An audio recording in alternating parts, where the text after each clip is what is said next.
Our Friday after commute getting started with a couple of crashes here. First of all, 65 northbound near Interstate 440 at exit 80. The right lane blocked. We've got a crash there. Also, 24 eastbound, the off-ramp to 440. It's partially blocked due to an accident. Up north of the city, Old Hickory Boulevard near Edmondson Pike, a wreck. Lebanon Pike at Old Hickory Boulevard East in Hermitage, a crash. That's an injury accident. And another injury crash, Glen Echo Road at Hillsborough Road. We've got your traffic every 10 minutes every morning on Super Talk 99.7 WTN.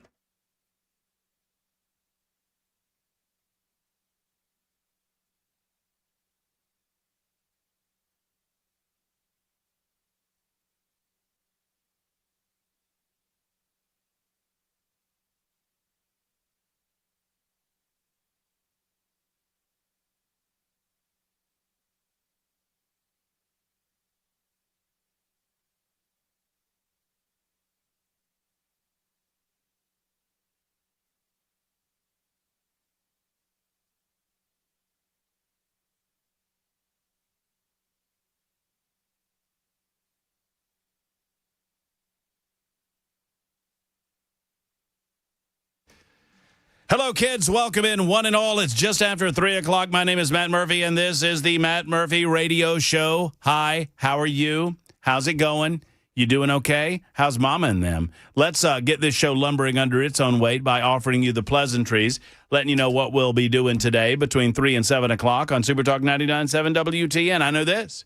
Coming up in the 6 o'clock hour, we have a very special conversation with a very special guest. It is my pleasure to be able to sit down in person, in studio, with the legendary Ricky Skaggs. Ricky and I had a chance to speak earlier today, so, I pull back the curtain. We're not trying to, bamboozle. We're not trying to bamboozle people, thank you, Jackson, by claiming that it is live. It is Memorex, if you will. But we had a great 30 or so minute conversation that happened a little bit earlier today that we'll be presenting to you at about 6:05. It's just our schedules could not align enough. But we're going to have Ricky back in studio because we had a lot of great conversations, and I could have talked to him for another hour and a half or 2 hours, but we were unable to do so. But he's got a concert coming up. He's got his new performance studio, or studio, I should say, recording studio, opening up in Hendersonville. Lots to talk about, and we will do that at 6:05. Of course, FriJay happens at 4 o'clock on these Fridays, and that is on the way at 4:05 this afternoon. It is episode 925 of our gatherings together on Super Talk 99.7 WTN. You can listen to us on the radio, 99.7 FM. We appreciate you doing so from Alabama to Kentucky and all points in between. You can also find us on a variety of different electronic mediums, such as our own app, Super Talk 99.7 WTN. You take us wherever you go. Download our app on your smartphone or your laptop, and wherever you go, we're there. We are also on a few other apps like TuneIn, Spotify, iHeart, just to name a few. If we're not there and you want us to be there, let us know where you are, and we will get there. Plus, in addition to all of those things, if that weren't enough, for you masochists in the listening audience that want to watch the radio made, you can do so on Talk TV. Talk TV is presented to you on YouTube, Facebook, Twitter, Twitch, and Rumble. That's YouTube, Facebook, Twitter, Twitch, and Rumble. And we appreciate you liking and subscribing when you go over there, and give us the old thumbs up as you're over there. And if you are on YouTube, avail yourself of the YouTube chat. Those people are absolutely crazy, and I love every single one of them. And we appreciate you for participating in the show. You may participate on these First Amendment Freestyle Fridays by dialing us up at 615-737-9986. If we've talked about something and you were wanting to get in on it over the course of the last week and you were unable to do so, today's your day, First Amendment Freestyle Friday. If we've not brought something up and you're like, why is Murphy not talking about that? Matt Murphy should be all over this subject. Now's your time, 615-737-9986. Disagreement goes to the front of the line. And if you do not wish to talk on the radio, you can text us on the super text line. Same number, 615-737-9986. Some of the players of the show that you'll be hearing from time to time during the course of these proceedings would be Jay Harper. Jay is in the absence of Ken Weaver, who is not sick, who scheduled a couple of days off, anticipating, no doubt, the big Oklahoma-Alabama brouhaha that's happening tomorrow afternoon at Bryant-Denny Stadium at 2:30 Central Time. ABC, check your local listings, and if you have YouTube TV, you're screwed. But Jay is back behind the glass, making sure that we are covered on the headline front. What is going on, Mr. Harper? Maybe he's not listening to me. That much, huh? Wow, that's very interesting. Well, good to talk to you, too. Thank you, Jay. Jackson Williams is behind the glass as well. He's screening your telephone calls and, generally speaking, making sure that everything that comes out of our speakers sounds as good as he can make it. Hey, Jackson. Hey, Jackson. Why is nobody talking to me? I'm just messing with you. You're such a jerk. You had me. I'm like, oh, my gosh, there's some sort of technical malfunction. Nobody's listening to me. Why is nobody listening to me? I feel so alone. It's because it's Friday, man. And then there's Cameron Smith, who's back for a second crack at the apple. What's going on, Cameron? It's Friday. It is Friday. It's got a different feel to it on Fridays. It's chill. It feels a lot different on Friday than it does on Wednesday. Normally, you hear Cameron on Wednesday, and I just to peel the curtain back a little further. So Cameron and I have our podcast. We invite you to go over and check it out. It's called All the Best Words. Let's make this thing happen. Eventually, we're going to explode. We're going to pop. I can feel it. It's like a overripe plum. Yeah. So y'all go over there and check that out. All the Best Words. You can find it on Super Talk's YouTube page. So normally we record on Wednesdays. We were unable to record this Wednesday, so we recorded today. And since we were already recording, I said, why don't you stop in and spend an hour with us or so? Because I want to... Here I am. I want to argue with you about something. I like that. And no, not about tariffs. We did argue about tariffs on All the Best Words. Coffee. But not so much argue. Cameron managed to bring up a type of tariff that I could not defend. Not that I defend all of them, but, there's no defense on the coffee taraffs. Right? No. Is that fair? No. So you can watch All the Best Words and see if you agree or disagree.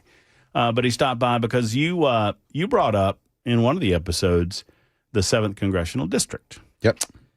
And I said in the aftermath of the primary, when you do the math, eventually I think it was like 4,000 votes that separated the total number of votes, maybe a little bit less, separated the total number of votes between the Democrat primary and the Republican primary. If you total up all of the votes that every Republican got, and then you total up all of the votes that every Democrat got, there's only about a 4,000 vote margin of difference.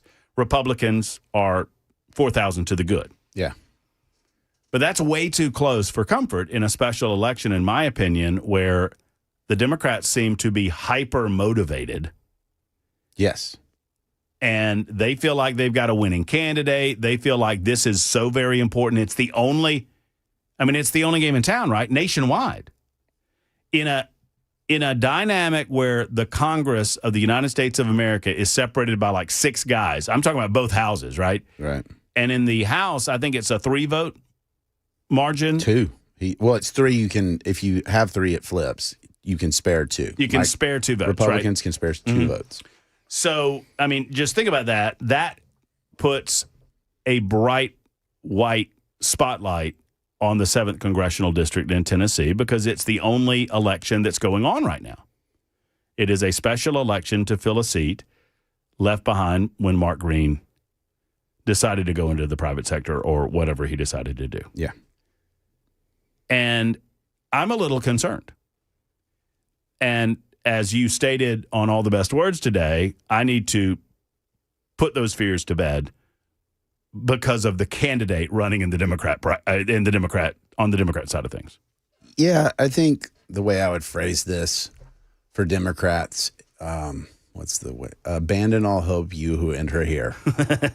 And I get it. You and I both. We know Afton is a very engaging personality. She's nice. She's fun to be around. She has run the worst campaign. Her campaign has been so bad that Matt Van Epps cannot run a better campaign for himself than her campaign because she did a town hall with Jasmine Crockett. She has the ICE video floating around out there where she was basically going around and trying to let people know what ICE and Tennessee Highway Patrol were doing while they were trying to enforce immigration law. She has gotten a donation from the Congressional Progressive Caucus PAC. I mean, she's basically the AOC of Tennessee. And that's not an exaggeration. It's just not. Well, And she's a trust fund girl, right? She comes from money. She went to private school all of her life. I don't know that she's had jobs, but she's not had jobs to eat, right? I mean, she's never, and that's important. I think to a lot of voters it is. I'm not trying to knock where people come from, but there's a difference in having a job just to feel like you feel good about yourself, or have a job because you feel like you're doing good in your community, versus having a job because you got to put food on the table. And Afton Bain has never had to put food on the table. Yeah, and my take is that she is running for mayor of Nashville. She is running to the progressive base. She is pounding pavement. She is out there in Nashville. And the people that are showing up are far left progressives. She's not trying to win this thing. To win this thing, the pattern that you need is a conservative Democrat, that you are friendly on Second Amendment issues, you're fiscally conservative, you are... You're talking about an old school blue dog, right? Yes. Yes, you got to have that. If you don't have that, you are non-competitive. Like, it's funny to say this in this state, and trust me, I'm not trying to tell people what y'all already know, but if Al Gore, who's from Tennessee, who was an absolute rock star in Tennessee when he came through the ranks because of his dad and so he was kind of one of those trust fund babies. If Al Gore appeared on the scene and had the exact political positions of Al Gore, the Democrats would destroy Al Gore. Yes. Because Al Gore is too moderate. Yes, Al Gore is a modern-day populist MAGA Republican. I know that sounds insane, and he would not say that he is because of... Pre-climate, and forget the climate change stuff. Just the political positions that he took that eventually got him to the United States Senate, and he ascended to the vice presidency because of those political positions. This is the problem for Democrats right now, is MAGA is 90s Democrat. That's the policy platform, basically, is MAGA. Bill Clinton era Democrats? Yes. That is where we are. Some of the exact same policies, like the Medicaid work requirements and stuff like that. Like D. Cameron Smith on the X machine. Don't at me, at him. At D. Cameron Smith. Yeah, come after me. But like, it's the truth, right? I mean, the trade protectionism, like all the stuff is pretty consistent. And I'm not saying that to make everybody mad. I'm saying that because Democrats don't have a lane. They just don't. Even 10, 15 years ago, you remember this, where the Republicans were pro-business.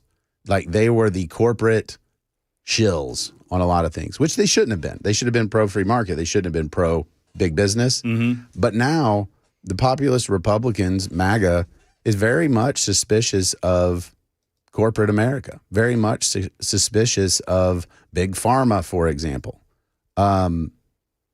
That is again, Democrats are losing the lane.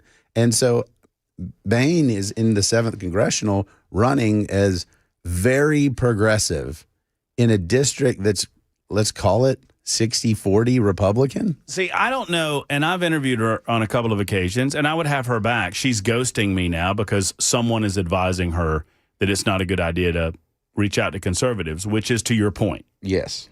Someone is telling her that she needs to be more like Jasmine Crockett. Someone is telling her that she needs to be more like Alexandria Ocasio-Cortez, which is to the point that Cameron's making, that this thing's not going to be close when it's all said and done. No. I mean, if it is single digits, it's because Matt Van Epps couldn't turn out folks and get them excited. But it should be double digits. I think 15 for me is the floor. You talking about you were talking 58-42? Yeah, something like that. I mean, if Van Epps cannot encourage Republican voters, he just basically has to turn out voters. If he can't do that in this race, he'll get primaried in 2 years. Because 1 year. Yeah, 1 year. Yes, he will immediately. That's right. He will immediately get primaried, Which I think is going to happen anyway. But whatever. Yeah, but if he clears the field with 20 points, that means Republicans are animated. They like him. They're excited. Sure. If he can't, then he's getting primaried. Yay. Democrats still not going to win. So I would agree with you. I've been saying this for the last, and I'm not trying to jump in front of the parade. Y'all can go back and listen to me. I've been saying that today's Democrats are yesterday's Republican. Oh, no, I'm sorry. I always do that. I always say it wrong. Today's Republicans are yesterday's Democrats. Mm-hmm. And today's Democrats are yesterday's socialists. Yes. And there are no more conservatives in politics in Washington, D.C. There are at least precious few of them. Yeah, well, they're just the annoying ones, right? Like, this is your Thomas Massey, your Rand Pauls, your folks like that. You can say they're more libertarian, but really they're just old school conservatives who are 100% they are. Free market, limited government. We don't trust political power. I tell people all the time, I belong to the Leave Me the Hell Alone party. Yeah, me too. And you know what people say every time I say that? Matt, you're throwing your vote away. No, they say, yeah, me too. I mean, if I talk to people in social settings and they refer to me as a conservative or Republican, I don't correct them every time, but I'm like, well, actually, I've never claimed to be a Republican or a conservative because I'm not. I believe in certain ideological principles that veer off of the reservation to the point that I'm more of a libertarian, but I belong to the Leave Me the Hell Alone party, and they go, oh, yeah, me too. Yeah. Well, do you? Do we vote that way? I'm not so sure anymore. But. Yeah, and I think the Republican Party has to have and I get it. I mean, Trump's an anomaly. He is a force of nature that we have not seen before and probably won't see again anytime soon. And I have said repeatedly that he is the political wrecking ball we needed to kind of upend the apple cart, and then whatever we figure out after this is going to be interesting. Well, and when and this is a different subject that we can talk about, when Donald Trump is absent in the political realm, already you're seeing factions of what would consider of groups that would consider themselves MAGA that are already trying to battle for takeover. And the main groups that I see breaking out right now are the we hate the Jews and we love the Jews. And right now, Donald Trump is frankly, the tipping point in that battle. And Donald Trump is decidedly on the side of we love Israel. We're going to support Israel. We're going to do what we can to help Israel. And there are many, many reasons for that. You take Donald Trump out of that dynamic, and I'm not so sure where MAGA goes in that conversation. And that frightens the hell out of me. Well, I just don't think MAGA, and I'll just be blunt about this, the principle is Donald Trump. He dictates and says, this is the thing that we support. And then everybody's like, yes. Well, he said it the other night to Laura Ingraham, and Yes. It was a bad interview for him. It was. And I didn't care for a couple of things that he brought out during that interview. And look, even our guy, I'm a Trump guy, even our guy can have a bad week. But one thing he said, and I thought, well, that's kind of true. He's like, you don't tell me what MAGA is. He's basically I tell you what MAGA is. I am MAGA. I created it, so I dictate. And I'm like, well, he ain't wrong. He's not. 100%. But then when he's gone, who fills that void and how is a major question that will be asked in a year or so. But right now, my concern on the 7th District, because I don't think you're wrong. I don't think Afton Bain is running. You say it's mayor of Nashville. I don't think she's running that way because I don't think it's intentional. I just think she's horribly naive. And I'm going to tell you why in a second. Okay. I'm going to tell you why. It's 24 after the hour. Cameron's in with us for the hour. Jay's coming up next hour. We're going to have a fun show. Would love to hear from you. 615-737-9986. 615-737-9986. Already hearing from a lot of you on the Super Text line. Hit us up on the phone lines. It's 24 after the hour on Super Talk.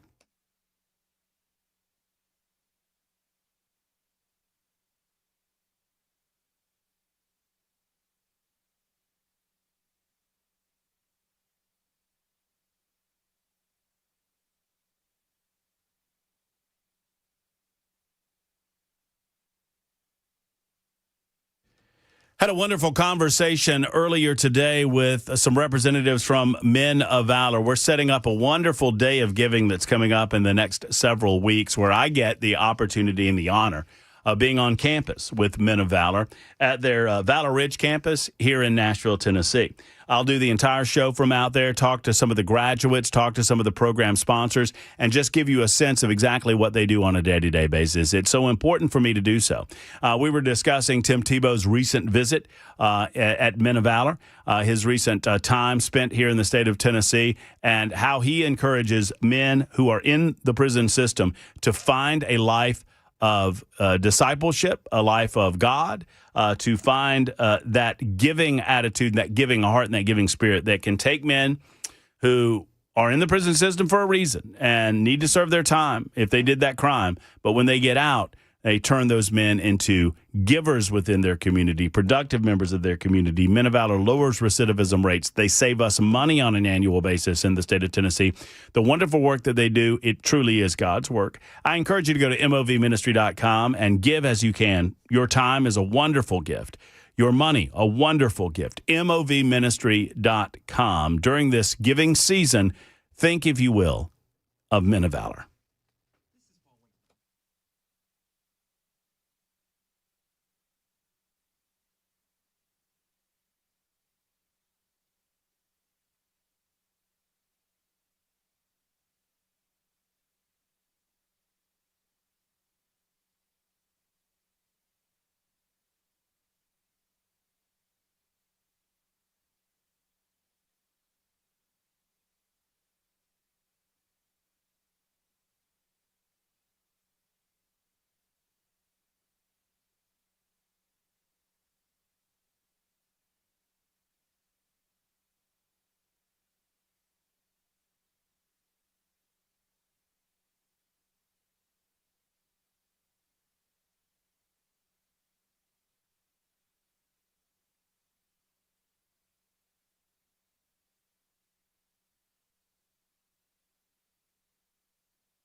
Good afternoon. We're coming up on 3:30, and I'm Jay Harper with your top stories. A very nice weekend forecast and a so-so traffic report coming up. President Trump's election interference indictment in Georgia will move forward with a new prosecutor after DA Fannie Willis was disqualified. ABC's Jonathan O'Brien, he's in Atlanta. Despite efforts to appoint an outside prosecutor to the sweeping election interference case, the executive director of the Prosecuting Attorneys Council says he will take over. Pete Skandalakis says he's reviewing all of the evidence to make an informed decision on how to proceed. Former District Attorney Danny Porter is a past chair of the council and says Skandalakis could make some changes. And if it was me, I would break it down into smaller cases and re-indict it. A pretrial status hearing on the case has been set for December 1st. Willis was disqualified by hiring her then boyfriend as an investigator, which an appeals court said created at least an appearance of impropriety.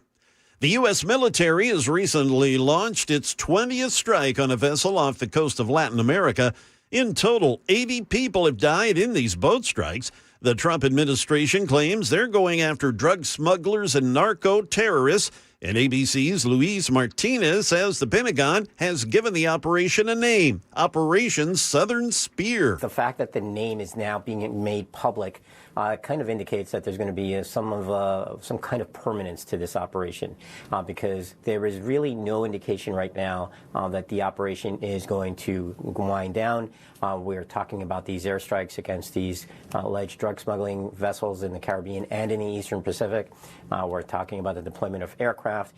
We're talking about the arrival of 4 more ships, including the USS Gerald R. Ford, which is the nation's largest aircraft carrier. We now move out to the West Coast, where officials in Oakland, California, announcing today that John Beam, a coach and athletic director at Laney College who was shot yesterday, has now died.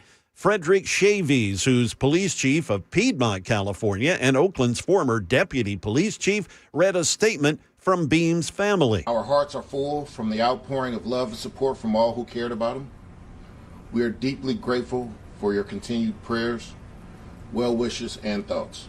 Police have identified a suspect. He's in custody, 27-year-old Cedric Irving. That's the latest news. Traffic and weather are next. I'm Jay Harper, WTN News.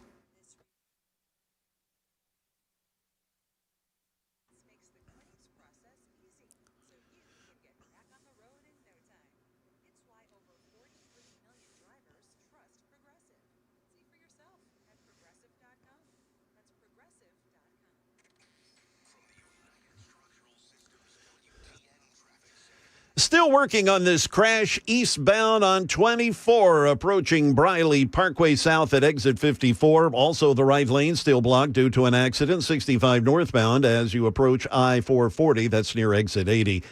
24 westbound before Old Hickory Boulevard at exit 62 in Laverne. We have a crash in Rutherford County.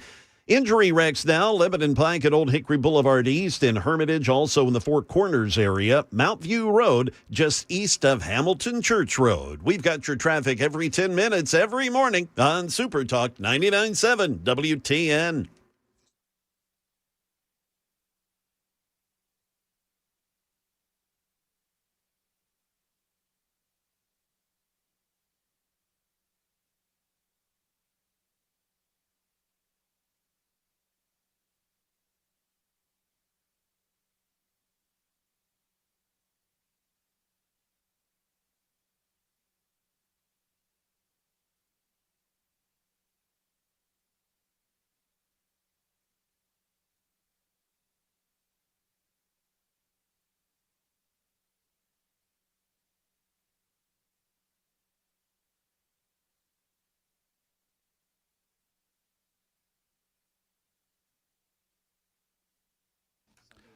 You've been hearing Aaron Stokes of Eurofix use this phrase quite a bit, and I absolutely love it. He does it better than me, but it's do all the good you can by all the means you can and all the ways you can and all the places you can at all the times you can to all the people you can for as long as you can. That's a business philosophy that Aaron Stokes employs with Eurofix. He wants to do right by you. He wants to give you a great deal on European automobile repair at below dealer pricing. He wants to make sure that you understand his deep commitment to quality that keeps you off the tow truck. Eurofix has clean, welcoming shops. That matters. They have a free 15-minute no-wrench inspection. That matters. They have a 3-year, 36,000-mile nationwide warranty on all repair work. Matters. They have a rental car available with all repair appointments. That matters, too. And 5 locations. Nashville, Franklin, Murfreesboro, Belmead, and Mount Juliet. Call 844-EUROFIX. That's 844-EUROFIX, or go online to myEuroFix.com.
Have you investigated the Murph?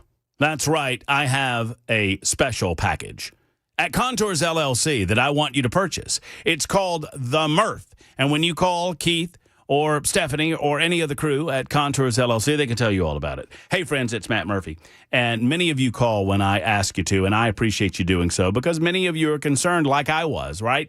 I heard the messages from Keith and his team at Contours. I heard Dan talking about it, Chad talking about it, and I recognized that as well as I felt like I had done with weight loss, I'm 52 years old, and there's some places where it just won't come off. In my haunches, I like to call them my haunches, your loved handles, or in the small of your back, or on your belly, or wherever it might be. That's what Contours is there for. It is an incredible medical-grade red light technology that reduces body fat naturally. No incisions, no downtime, no pain, no complications. They're running a $99 belly buster special, which is a part of the Murph. Come in and try that. For $99, you'll lose over 2 inches on your midsection, or it's free, guaranteed. What have you got to lose but inches? ContoursLLC.com. That's ContoursLLC.com, or call them today. 615-236-9960. 236-9960, and ask about the Murph when you call Contours LLC.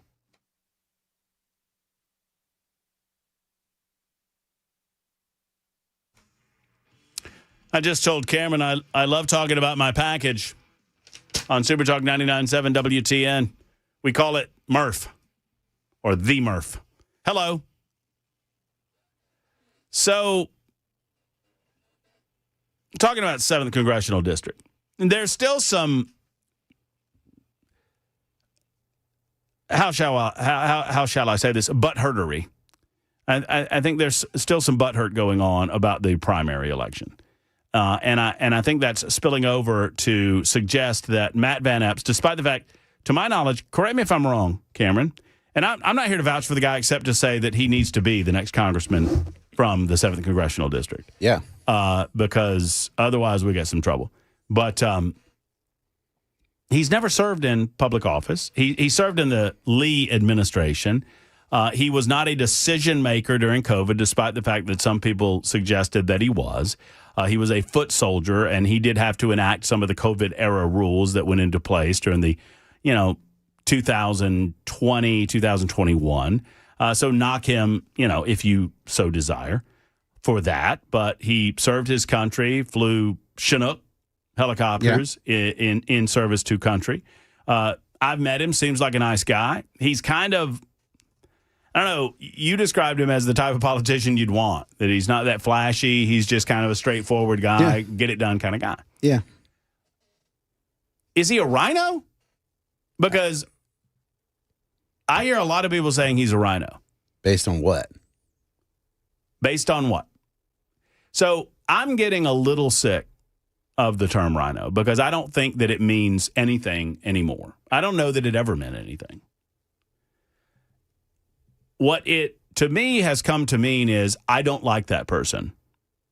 So I'm going to say something that I think absolves me of any further discussion about why I don't like them.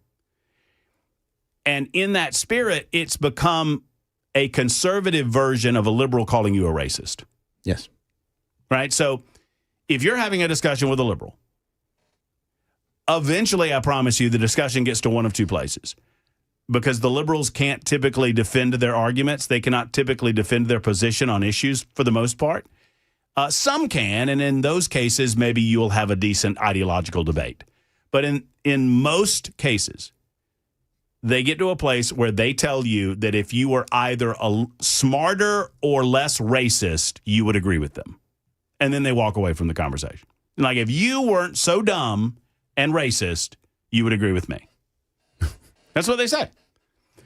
And it feels like that has become a faction of conservatism where purity conservatives tell you that if your eyes, but I don't even know what they're saying. Like, I don't even know what they want.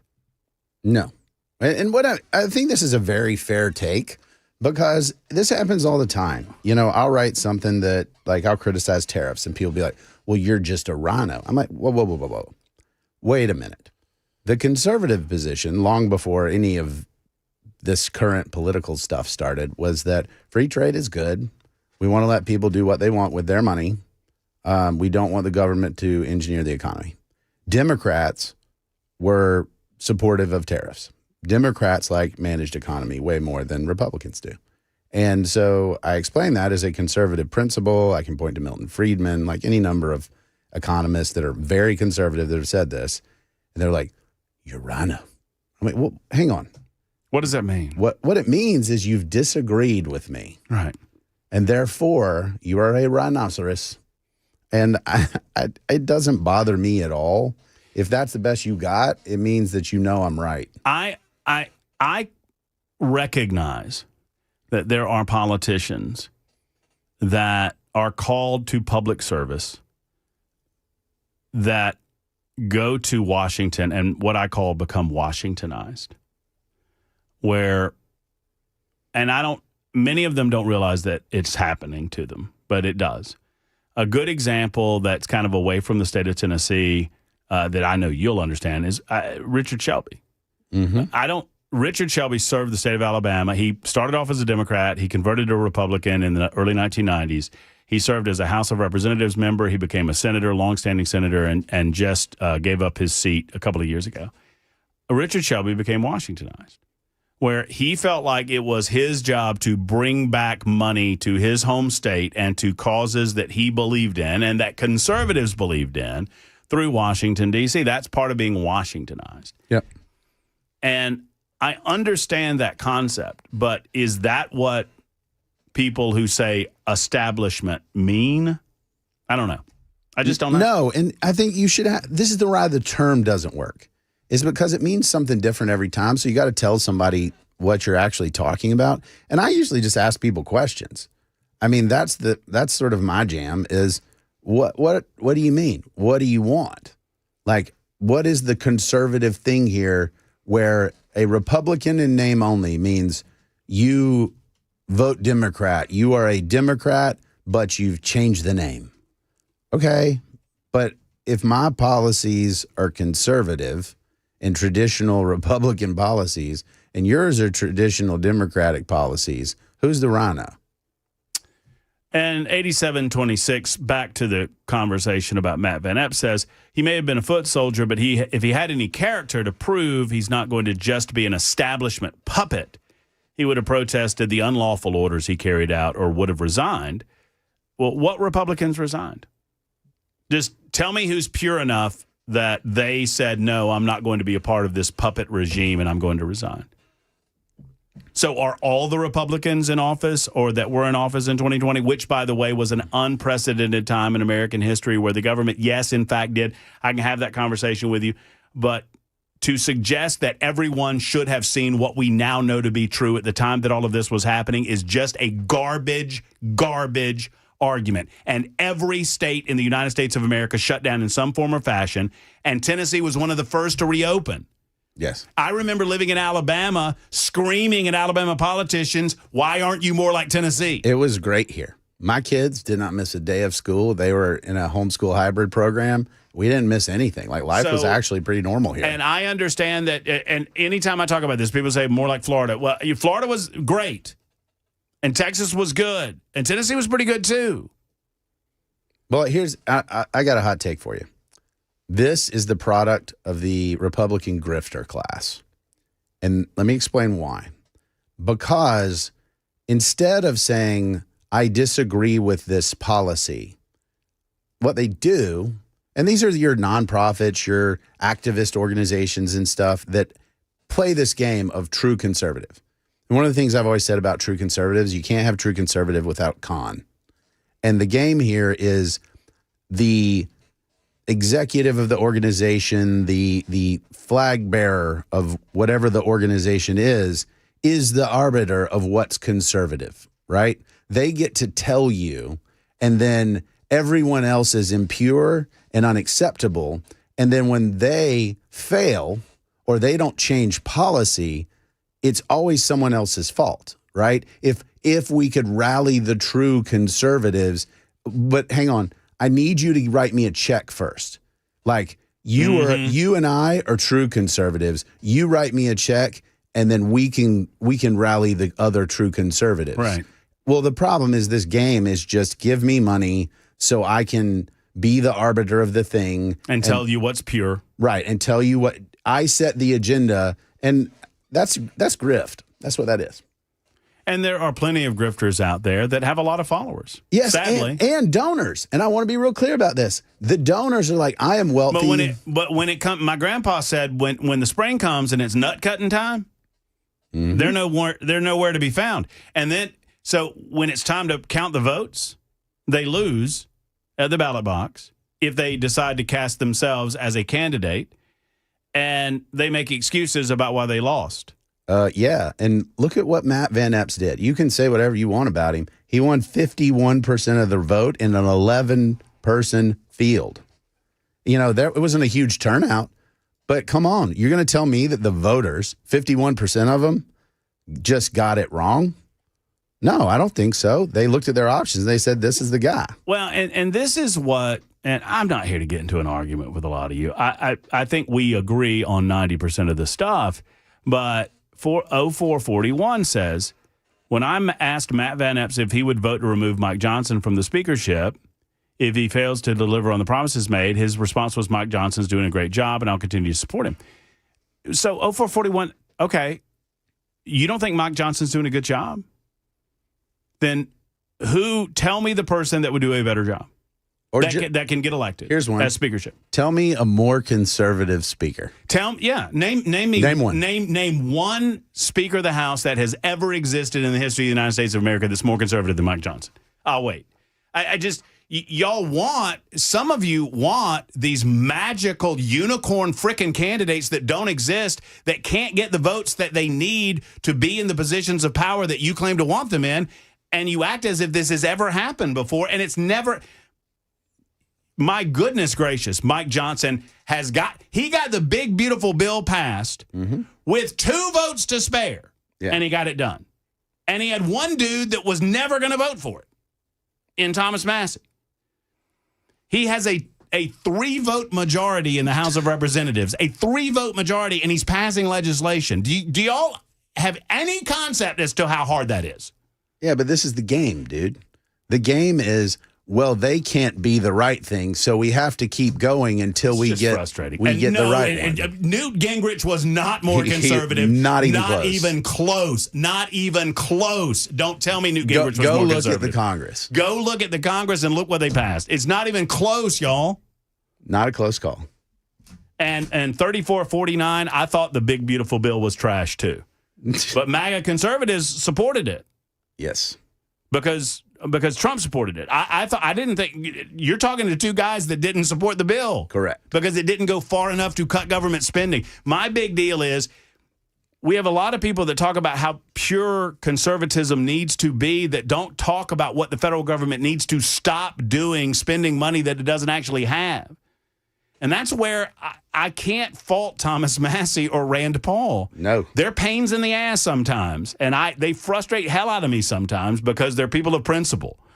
But I appreciate the fact that they're people of principle, and they believe in what they believe in, and they don't waver from it. And I do believe that we need more of that. And I see where 8726 says Trump's endorsement and dirty PAC dollars got Van Epps 51%. I think Trump's endorsement probably really helped. It came in at the 11th hour. I don't know how much. I'm telling you, though, the guy won 51% of the vote. By the way, the House Freedom Action Committee brought money in here, and they brought money in here supporting a particular candidate who didn't win. Yeah. And they spent a buttload of money in that race. And look, the big beautiful bill, I'm not going to talk about any other things in there. I'll talk about the last line, which is increasing the debt limit to $5 trillion. Yeah. I mean, that to me is why I'd oppose it. That's it. Gross.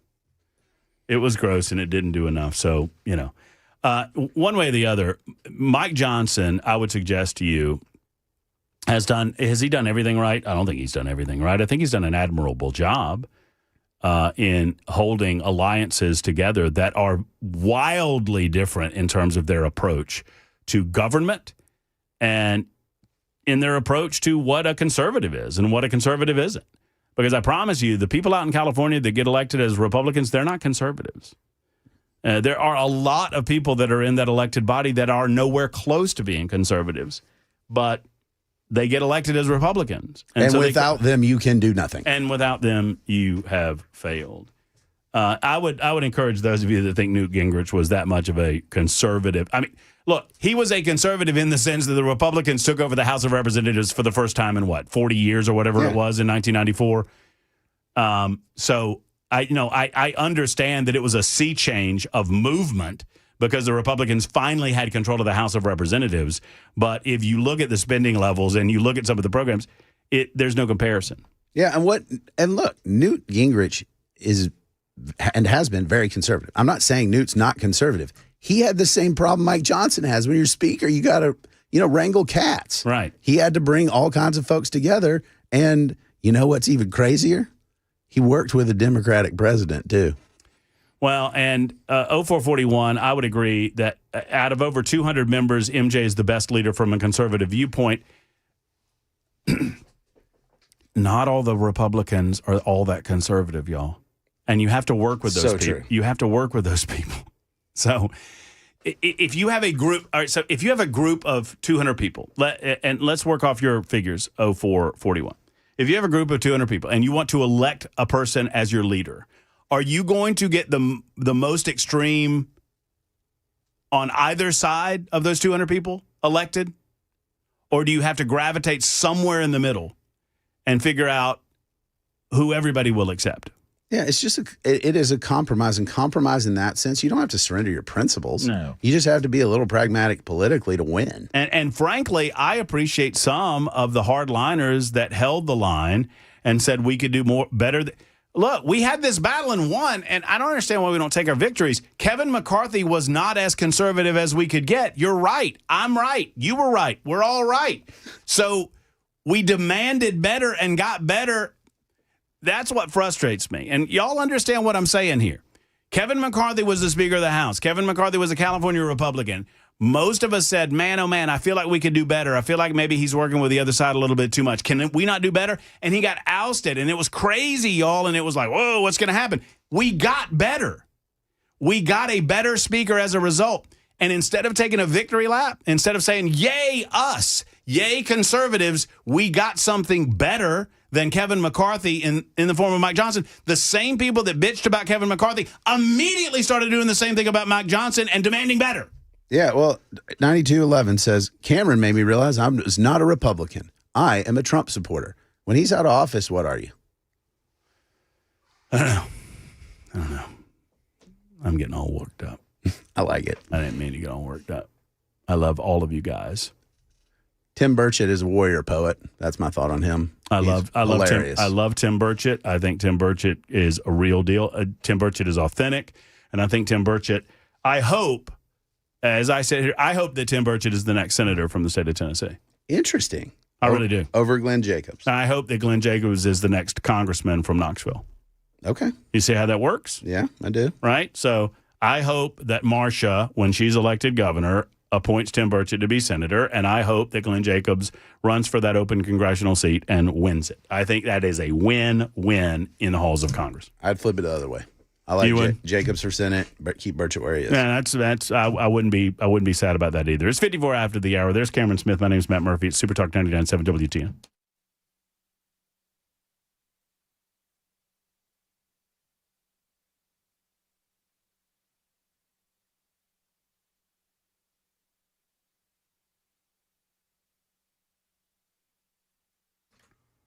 Hello, friends. Matt Murphy for USS, which stands for United Structural Systems. I get worked up about a lot of things. I get worked up about the foundation of your home, too, right?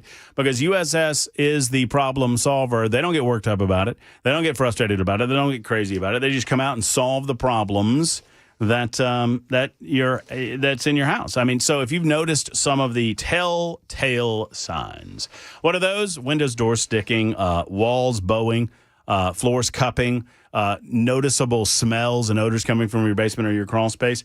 Those are the signs that you need to be aware of when it comes to your basement having waterproofing issues or foundation repair issues. 615-488-7855. That's 615-488-7855 for USS Homeowners Trust. USS, they've been keeping homes stable and dry since 1994. Go to USSTN.com. Once again, USSTN.com. They guarantee their best at USS.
Good afternoon. It's 4 p.m. I'm Jay Harper with your top stories. A weather forecast for the weekend looking pretty good, and the traffic report looking, it's coming up next. President Trump directing the Justice Department to investigate Democrats allegedly connected to sex offender Jeffrey Epstein. The post comes after House Democrats released emails from Epstein that mention Mr. Trump. ABC's Olivia Rubin has more. Attorney General Pam Bondi has responded, saying that she has now assigned this investigation, and she says she's giving it to the U.S. Attorney for the Southern District of New York. That is an office that is no stranger to the Jeffrey Epstein case. That is the same office that prosecuted Epstein's longtime associate, Ghislaine Maxwell, and the same office that had brought charges against Jeffrey Epstein and was preparing to put him on trial when, of course, he died by suicide. We now move to Chicago, where 21 protesters were arrested outside the Broadview ICE detention facility outside Chicago today.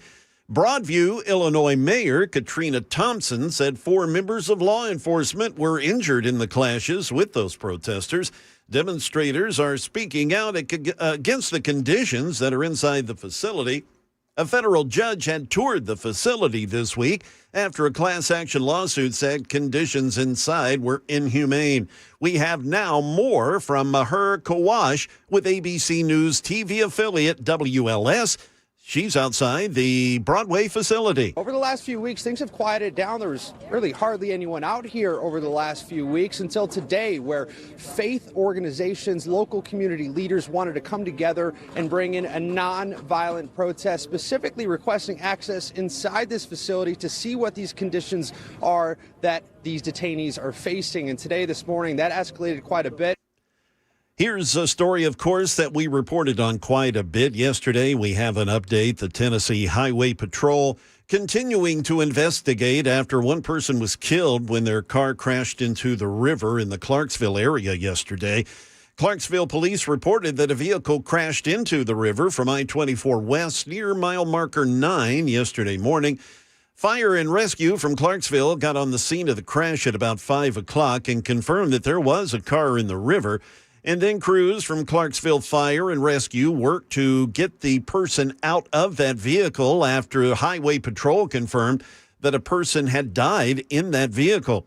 Highway Patrol says their preliminary report shows that 2 vehicles, a Lincoln Town Car and a Jeep, were both driving west on 24 when the Lincoln hit the Jeep.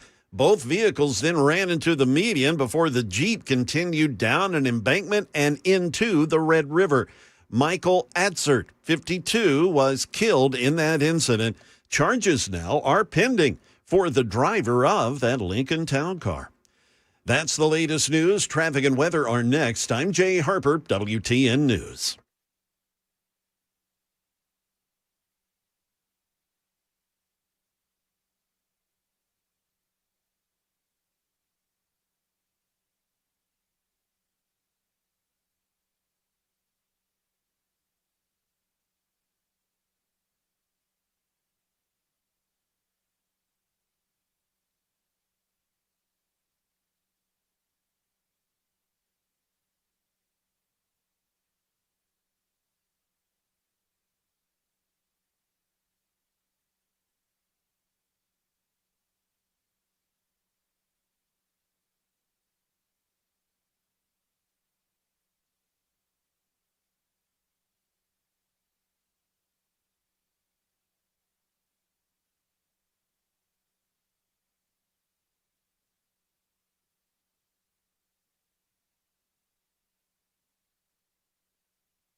Out in Hickman County now, this is near Fairview on I-840 eastbound between exits 7 and 14. We have a crash there. Also, a wreck Bell Road west of Blue Hole Road, 12th Avenue North at Dr. M.L. King Jr. Boulevard near the Capitol. We have a crash.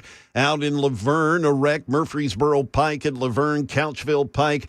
Also, we have a new crash now, 2nd Avenue South, just south of Hart Street. And also in Antioch now, Hamilton Church Road at Owendale Drive, that an injury crash. We've got your traffic every 10 minutes, every morning on Super Talk 99.7 WTN.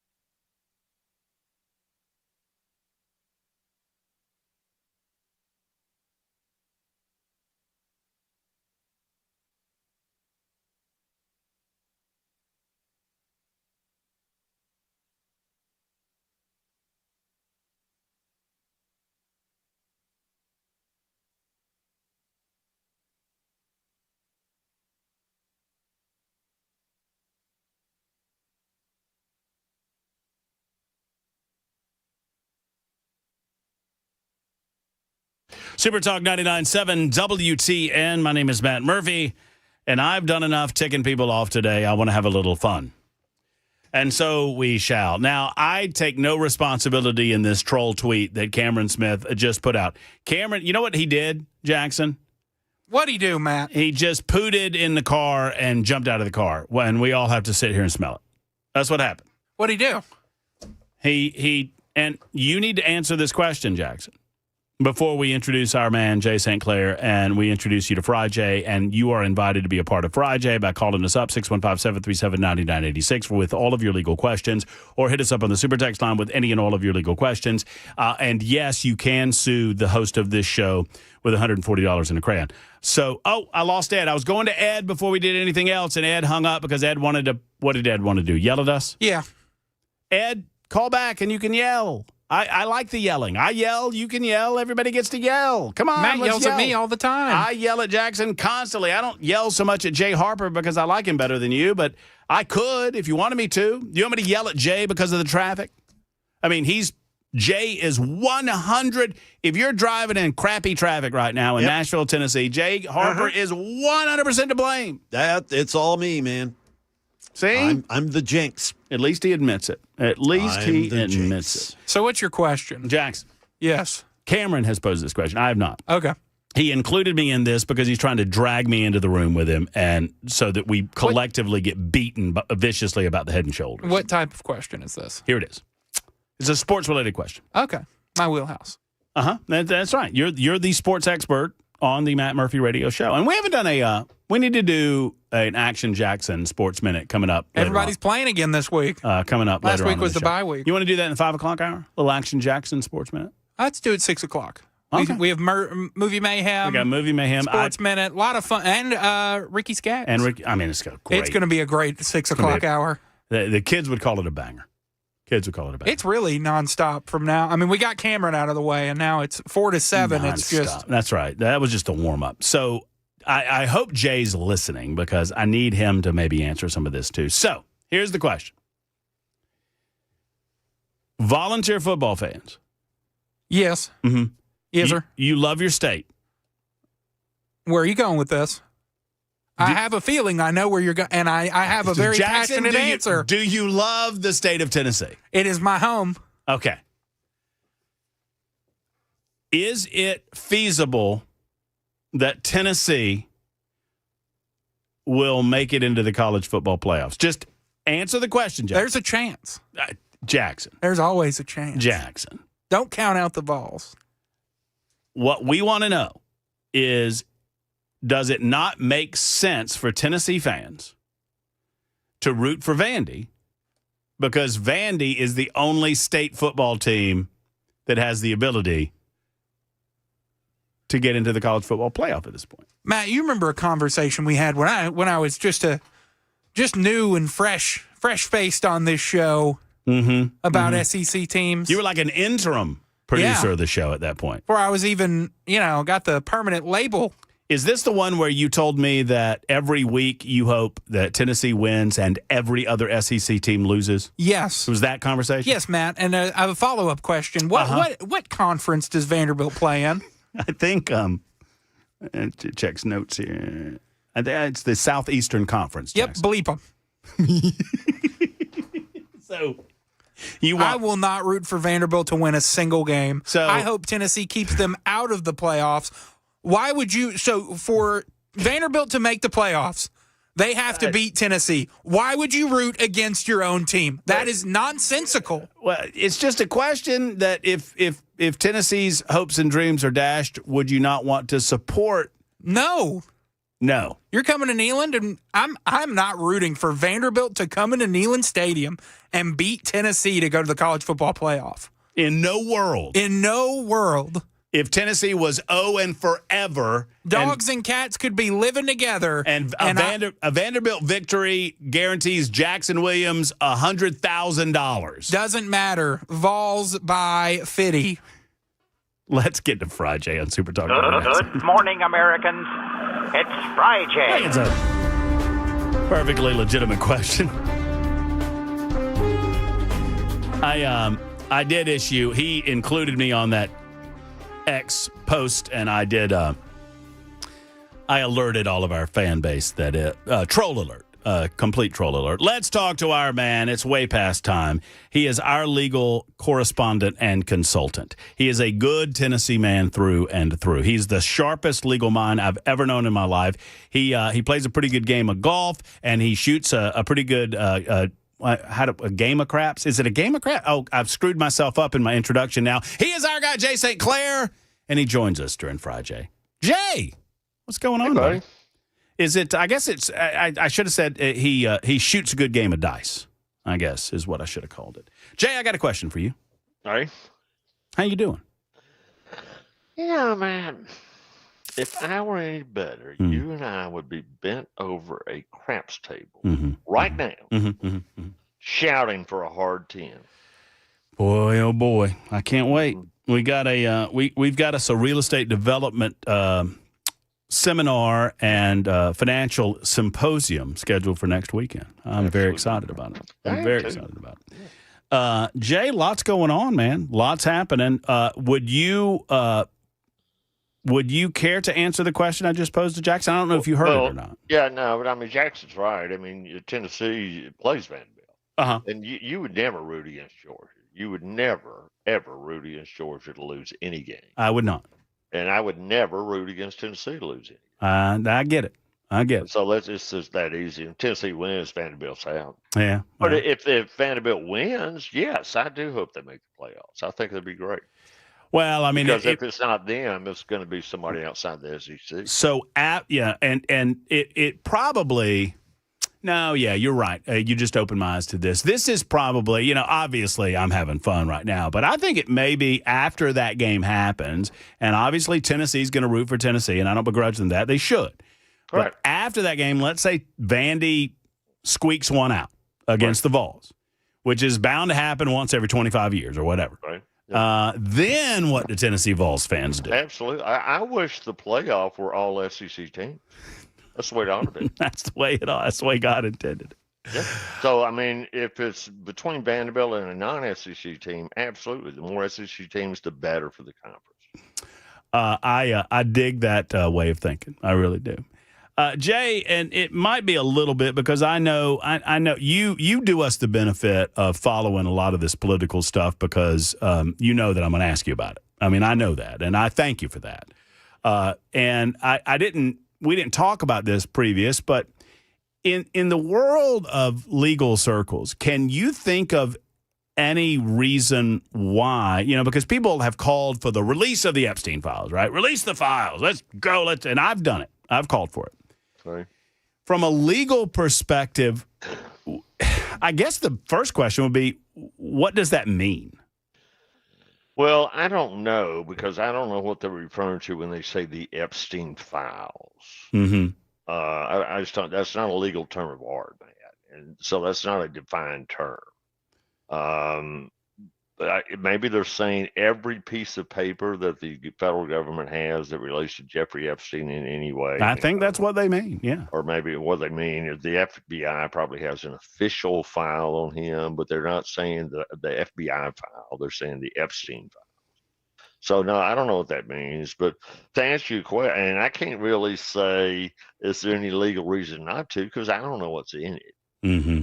I mean, for example, what do they call it? It's not Ways and Means, but if producing that file would disclose, our sources way, and methods. Yeah, that's right. Yeah.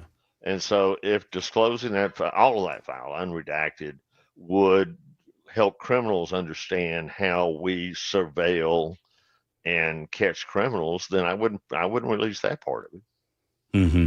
Right? I mean, I wouldn't release anything that shows how the FBI catches bad guys, and I would not disclose anything that identifies victims unless those victims have given their permission to be identified. But so those are the two main things that occur to me, man. But the rest of it, but look, here's the deal: there is nothing in there that implicates Trump. Well, no. Zero. No. Because if there were, trust me, we would have heard about it during the last election. I can't imagine a world where the operatives working the politics of the Democrat Party in 2023, right? Yeah, there's 0% chance they would have sat on that. Right. 0%. So imagine this, they know who they have in the White House. They know what's going on. Like, these are insiders. They understand the dynamics of who will be running. They probably understand that it's either going to be Joe Biden or Kamala Harris, right, and that they're probably going to be running against Donald Trump. Right. And you cannot convince me that those individuals did not do their due diligence in terms of trying to find they made up a Russian hoax against the guy. Well, I mean, they charged him in 2 cases. Right, that's right. And there's 0% chance they would have sat on that. And trust me, they have scoured all of Washington to get every bit of dirt. He is the most examined person ever in the history of the world. No one has been investigated ever in the history of the world because we have electronic investigations. Nobody in the history of the world has been investigated as much as Donald J. Trump. I agree. If they had anything on him related to Epstein, trust me, we would know everything about it. Jay St. Clair is with us for the hour. What we'll do, Tommy's lined up on the phone lines. You get lined up too, 615-737-9986. Any legal question on your mind, Jay's your man to answer it. You can also hit us up on the super text line. If you are shy, 615-737-9986. We'll continue FriJay in a moment.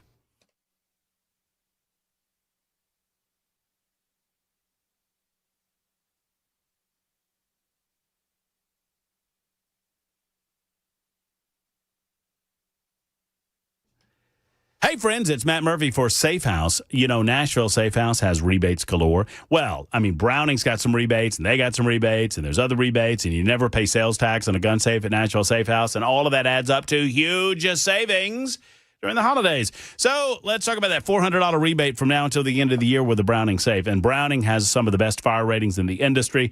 If you know anything about gun safes, know and love Browning. You can also find Liberty. You can also find Rhino. You can also find Fort Knox is another brand name that people know and love. And they're all found at Nashville Safe House. Now, I would tell you to go see Mark, but the real straw that stirs the drink over there is Jill and her team behind the glass. Go see these guys and tell them that I sent you to Nashville Safe House. The lobby's beautiful. You see Donald Trump there on the left. You see Matt Murphy's special on the right. And you go through those lobby doors. You walk through into the showroom, and you'll see more safes than you can. Vault doors and safes and tornado shelters all there waiting for you in the big time showroom/warehouse. Plus, that's just about a third of what they have in total. They got more safes than any place in the United States of America, and I stake my reputation on it. Go to NashvilleSafehouse.com. They've got something for you, and they'll allow one of their professional delivery crews to deliver it to you right across the street from City Cemetery on 4th Avenue South. Stop by, say hello. Online, NashvilleSafehouse.com.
A former Wilson County executive finds himself under arrest. And we'll also have today's closing money news. That comes up at 4:30 on Super Talk 99.7 WTN.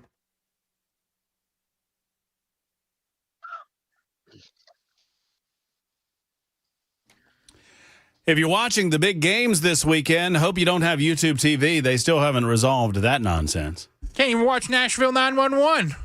How'd you watch it today, Jackson? Didn't you say you caught an episode? Yeah, I don't have YouTube You don't have TV. YouTube TV? Oh, there you go. I had to sign up for some ESPN. Maybe I should ask Jay. Hey, Jay? Yes, sir. Can I I couldn't get through it without Can I sue YouTube TV and ESPN for not having my football on my TV this weekend? And what about that mouse? That Disney mouse, Jay. We want to sue that mouse. Matt, it only takes two things to file a lawsuit. $140 in crayon. In a crayon. So we got a number of folks on the line. We need to get to them. But this is my favorite question that I've found on the Super Text line so far. And I want to ask you this question. It's a legitimate question. So I don't really go to fast food restaurants that much anymore. I made it a point you remember when I was a hefty fella back in the day. I was almost 300 pounds. You remember that. And I lost a bunch of weight. And one of the ways that I did it, Jay, is I committed that I would not eat at any restaurant that had a fast food, that had a drive-through. Right. Yeah, and it was just, because I felt like that's going to force me into healthier options of food, right? So I don't really eat at places that have drive-thrus. However, apparently it has become a consistent policy of these locations at drive-thrus. And I know you dabble in like breakfast items sometimes from the drive-thru, that they ask you to pull forward. They ask you to pull up. And someone has asked you, do you believe that there is any legal obligation to pull forward when someone at the drive-thru says that they need you to pull forward in order to get your food? Said, are you legally obligated to pull forward at a fast food restaurant before you receive your food after payment? Yeah, I mean, I'd have to think of, exactly what the legal basis would be, but you're impeding traffic. It's on private property. So yeah, they can order you off their property. It's their property. So if they say, sir, pull up, and you say, no, screw you, I'm staying right here until I get my Big Mac. Right. Well, then you can say, well, sir, you can leave this property. Oh. Here's your money back. Right. And don't ever come back. Huh. So that's it. Yeah. I mean, it's private property, so they can tell you what to do on it. Well, I hate to tell you 0801, but there you go. There's your answer. Sometimes the answers aren't what you want them to be. I know what you want the answer to be, but no, not going to happen. Tommy, I don't make the law, man. I just report it. I know you do. Tommy, you're up with FriJay. What's going on, Tommy? All right, guys. First, I want to say thank you, man. I listen to you every day going home and every morning going to work. But I've got an issue with the Sumner County schools from what they've told me this morning or this afternoon. Didn't we just pass a law about cell phones in class? We did. The state of Tennessee said that the individual school districts can administer the policy on their own, but there is to be no cell phone usage during class time. And that's kind of the basic concept of the law. Now, that's funny because they were just telling me earlier the way the law was written, they can't touch the phones. So, and the problem of it is, it's my son. It's your son whose phone? Yeah, he was pretty rude with the teacher and told her she wasn't going to do it, and just stayed on his phone and put his headphones on. So, and when I made the comment about take the phone, they told me they can't do it. Well, yeah, I mean, Jay, I guess the phone would be considered private property. I'm not familiar with the law, but if a teacher tells a student to put something away and the student doesn't do it, then that student can be disciplined. Oh, yeah. Yeah. And definitely going to be disciplined, unfortunately. Yeah. But right. I thought with the schools, they could actually take the phone on now. No, I don't think they could take them. I think individually, Tommy, and I think I have a grasp on the law in this respect, that the legislature left it up to the individual school districts as to how they administer the policy. And I can look up the specific language of the law for you during the break. But the school districts can either decide that cell phones will not be permitted within the classroom. They can decide that they have to be away from the student during class time, like in backpacks or book bags or whatnot, or they can just prevent them from being on school property at all, I believe. I think that's the way it was written. But I don't know what Sumner County has done in regard to the law. I'm going to find out. Well, guys, I appreciate it. Yeah, I really do. Yeah. Call me back and let me know what you find out about that specific school district. I definitely will. Thank you, guys. Yeah, thank you. Yeah, they're just trying to they feel like that the net result of students having access to their cell phones has been a negative, and so they're trying to get them out of their hands, Jay, which I appreciate. But then they leave it up to the individual districts, and it comes to, well, some parents want their kids to have it because they want their kids in contact with the parents. It's kind of a mess. It's 4:30 on Super Talk 99.7 WT, and Joe and Mike in Old Hickory have questions for Jay, and I got a bunch of them on the Super Text line. We'll get to all that we can in a moment on Super Talk.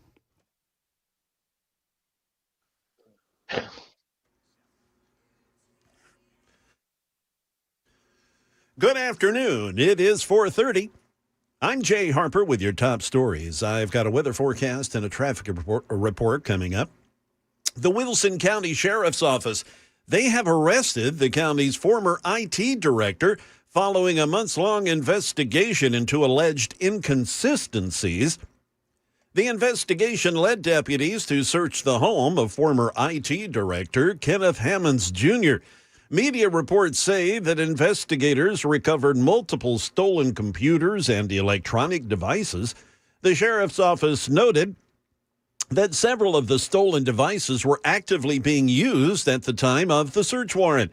The sheriff's office added that it's believed Hammonds Jr. created a private company that billed the county government for unauthorized services. We now turn to today's closing money news with Michelle Frenson. From ABC News, Wall Street now. After massive losses for the stock market Thursday, a mixed ending to the week. The tech-heavy NASDAQ snapped a three-day losing streak to end 30 points ahead. And while the Dow Jones bounced back a bit from yesterday's heavy losses, it still finished the day down over 300 points as mounting unease over the Federal Reserve's decision to cut interest rates looms large over investors. Major American car maker Stellantis announcing a recall of 113,000 Jeep Wrangler and Grand Cherokee models due to a potential contamination in the engine, leaving the vehicles at risk of fire or an unexpected loss of propulsion.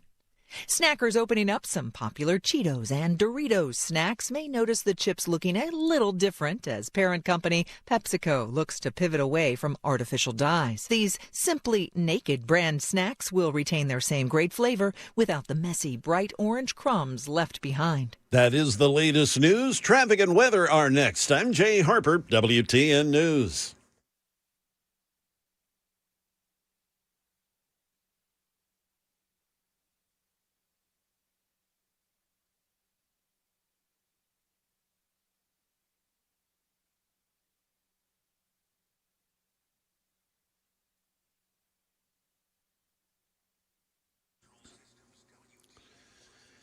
In Bellevue, we've picked up a wreck now. I-40 westbound just past exit 199. That's the old Hickory Boulevard exit, of course. Fessler's Lane at Elm Hill Pike, we have a crash that's just popped up. Bell Road at Murfreesboro Pike and Antioch, a wreck. Also Bell Road west of Blue Hole Road, an accident there.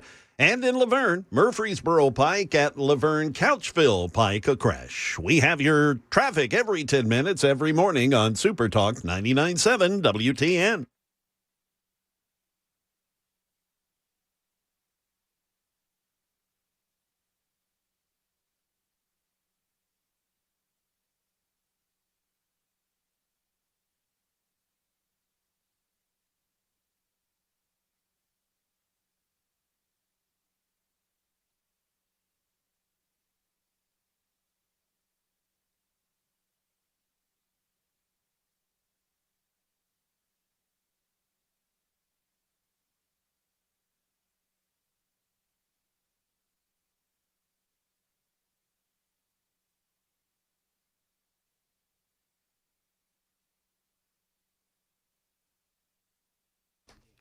Hello, friends. Matt Murphy for Dickens Turf and Landscape Supply. Dickens Turf and Landscape Supply is your local source for genuine Kawasaki parts and service. They carry Kawasaki genuine engine parts and lubricants for your lawn equipment. They also have certified techs for using for Kawasaki's that use genuine Kawasaki engine parts when they repair at every location that they serve. Right now, Dickens Turf and Landscape Supply is pretty cool. They're offering their winter service special, right? Because I know you're not using the lawnmower right now. They know you're not using the lawnmower right now, but they want to encourage you to get this thing serviced because it extends the life of your lawnmower. So they offer free pickup and delivery with a zero-turn mower full service. This is a great time of year to get that mower serviced and ready for spring. Beat the spring rush and get it done right now. Call your closest to Dickens Turf and Landscape Supply locations for details. Buy Kawasaki, go where the pros go. Go to Dickens Turf and Landscape Supply. Locations in Nashville, Bellevue, Murfreesboro, Brentwood Mower, Hendersonville, Mount Juliet, and Franklin. It's the one and only Dickens Turf and Landscape Supply, DickensSupply.com.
Genesis Diamonds presents the Holiday Love Event, which is the biggest and final sale of the year. Mark your calendar for next weekend, November 21st, 22nd, and 23rd.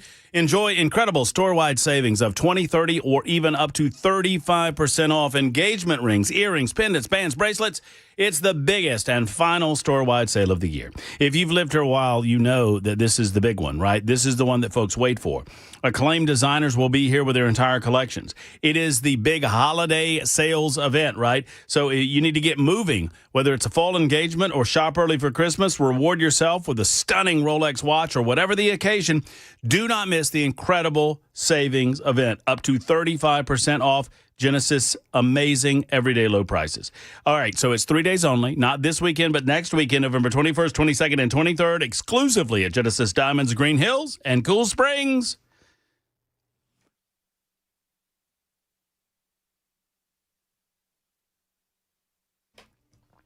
All right, I got some answers for you, and we'll get back to questions for Jay St. Clair, Super Talk 99.7 WTN. We're in the midst of FriJay. Jay, are we going to be able to have FriJay on Thursday next week? Absolutely. Okay, great. Because I will be out Friday, and you and I will be doing some real estate. And I haven't done real estate in speculation since before my surgery. So I'm not at all. Not at all. Oh, okay. Well, I've been swinging in the backyard just to try to make sure that. But who knows? I mean, I don't know if it'll hold up or not. We're going to find out. Yep. And speaking of that, someone, a good friend of mine, Tommy, has asked a question. He says his FriJay question is: we all know that Jay is better at racing. Well, that's true. But who's better at golf? I will say this. That's his question for you, Jay, but I will intervene and say that Jay St. Clair is better at golf than I am. Yeah, well, age is catching up with me there, Matt. But I would answer that question this way, Tommy. Matt has asked me for strokes a lot. A lot. I have never asked Matt for strokes. If you're a golfer, you know what that means to ask for strokes. And I never will ask Matt for strokes. Oh, so well. You can draw your own conclusion here. But, I'd say it's a pretty fair fight. I think it has been fairer over the last several years. I went through a bad time where golf and I didn't get along for a while. Yeah, well, that's right. No, but your game's gotten a lot better, and, I'm losing distance. Well, I'll say this from my perspective, that Jay and I are best friends, and I love Jay like a brother. I really do. Right. And I know he feels the same way. And we are as friendly as can be. But during those days where until we get to the 16th hole, if it's close, then it gets real quiet. It gets quiet in that golf And it's cart. funny because Matt's a trash talker, and he loved it, and I am not, never have been, and so I know it's killing Matt not to trash. I don't say anything. I don't know. You're my best friend. I'm not saying a word. I'm not saying a darn word. Because when that other crazy guy plays with us, y'all trash talk the whole time. Oh, and the weird thing is Kerry Adams. Oh yeah, I'll trash talk Kerry. But when we're playing down at your home club, and we're playing with Tag and Gerald. Remember, Gerald would call us out. Who's winning? Who's winning? He would, because he knows we don't say a word about it. But who's winning? Who's winning? Okay. The news that I've gotten from schools is that it is not current Sumner County policy.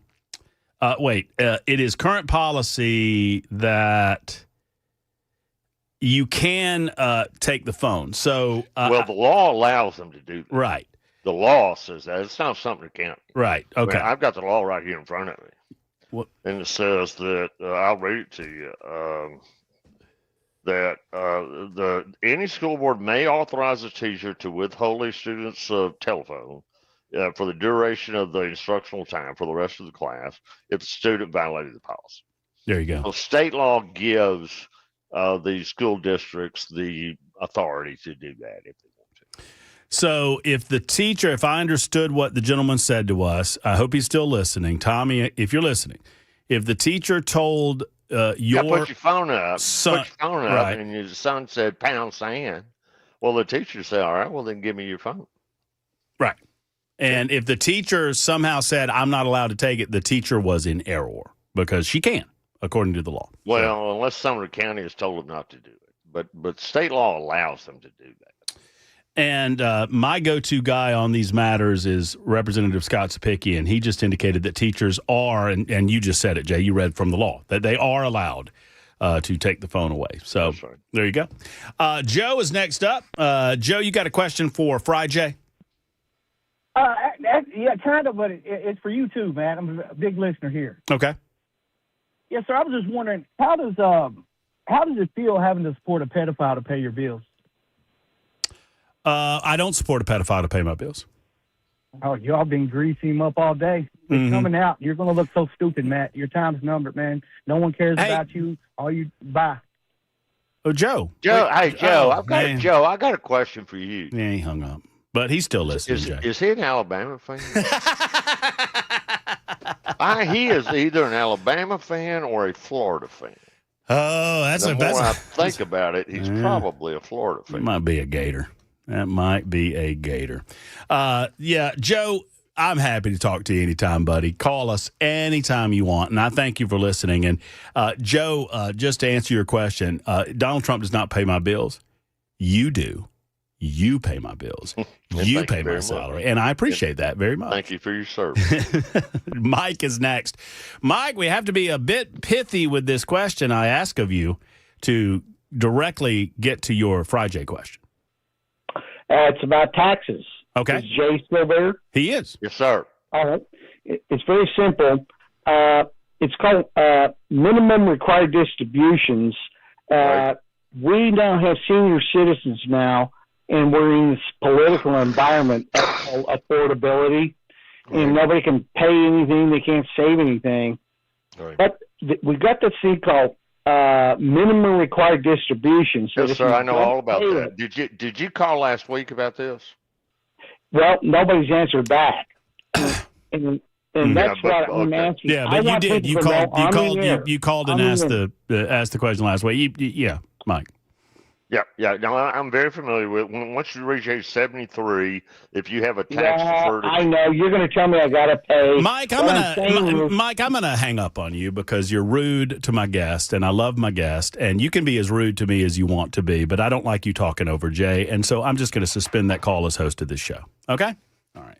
Jay, what were you saying something, Jay, that he interrupted? Yeah, well, at age 73, if you have a tax-deferred account like an IRA or 401k, then the government is going to make you pull out a certain amount of that money because they want their taxes. Right. And when you pull it out, you got to pay taxes on it. And that's just the law. It's like you got to pay income taxes. And if you don't, then, they can put you in prison. Yeah. Yeah. I mean, it doesn't work exactly that way here, because what they'll do is just send you a bill.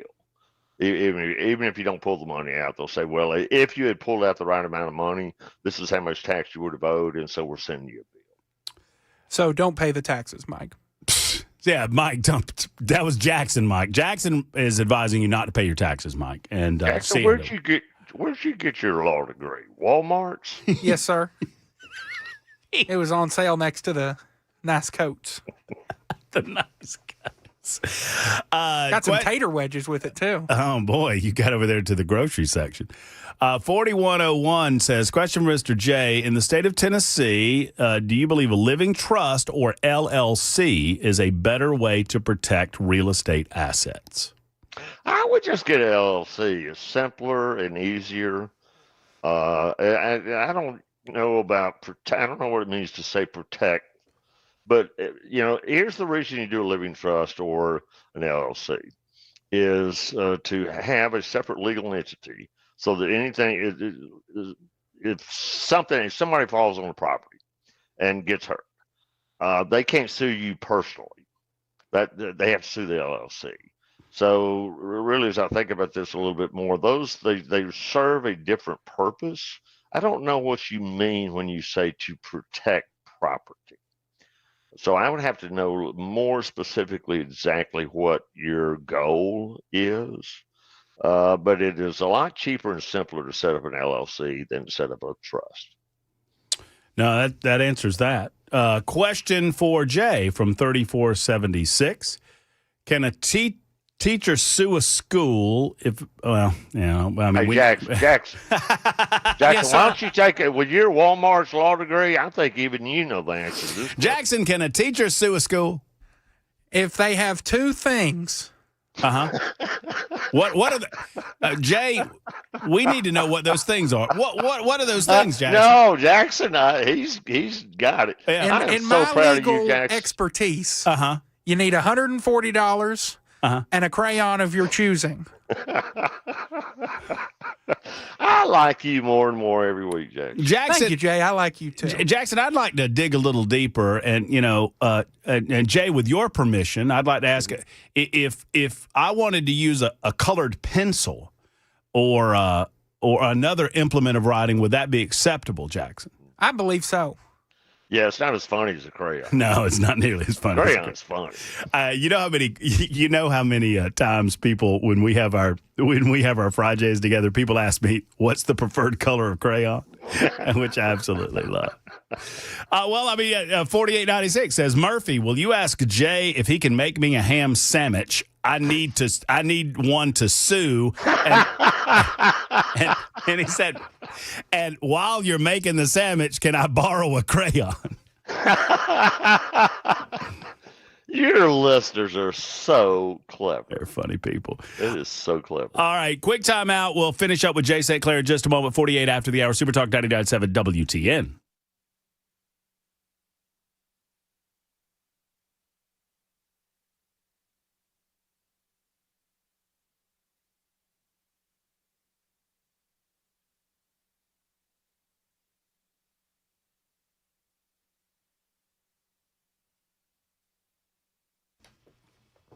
Hello, friends. It's Matt Murphy for the Tennessee Men's Clinic. Gentlemen, it's never been easier to get right in your relationship than it is right now with the Tennessee Men's Clinic. Now, they get it. You don't want to accept the idea that maybe you've lost a step or two in the bedroom. I understand that. You don't want to accept the idea that maybe you still have the want to, but don't have the can do when it comes to intimacy in your relationship. This can impact that relationship, your mental health, and even your sense of identity. They get it at the Tennessee Men's Clinic. That's why they make it as discreet, professional, and easy as possible. Do not trust these online shops. Do not trust these online pills. They are a one-size-fits-all approach that might not fit into your lifestyle or what's going on in your body. Tennessee Men's Clinic is a urology-based approach. They are staffed with licensed professionals that specialize in men's health and specifically men's sexual health. And they use proven treatment that deals with mild to moderate symptoms involving your sexual activity. What it's all about, man, is getting back into the game. And for $99 for your initial appointment, it includes a full medical consultation, blood work, and, if advised, a test dose right there in the office, I should say. 615-208-9090, 615-208-9090 for our friends at the Tennessee Men's Clinic, online at TennesseeMen'sClinic.com.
President Trump plans to ramp up his domestic travel and deliver speeches on the economy. We'll have that story. Also, attacks on drug smugglers showing no signs of slowing down by the U.S. military. We'll have those stories and more at 5 o'clock on Super Talk 99.7 WTN.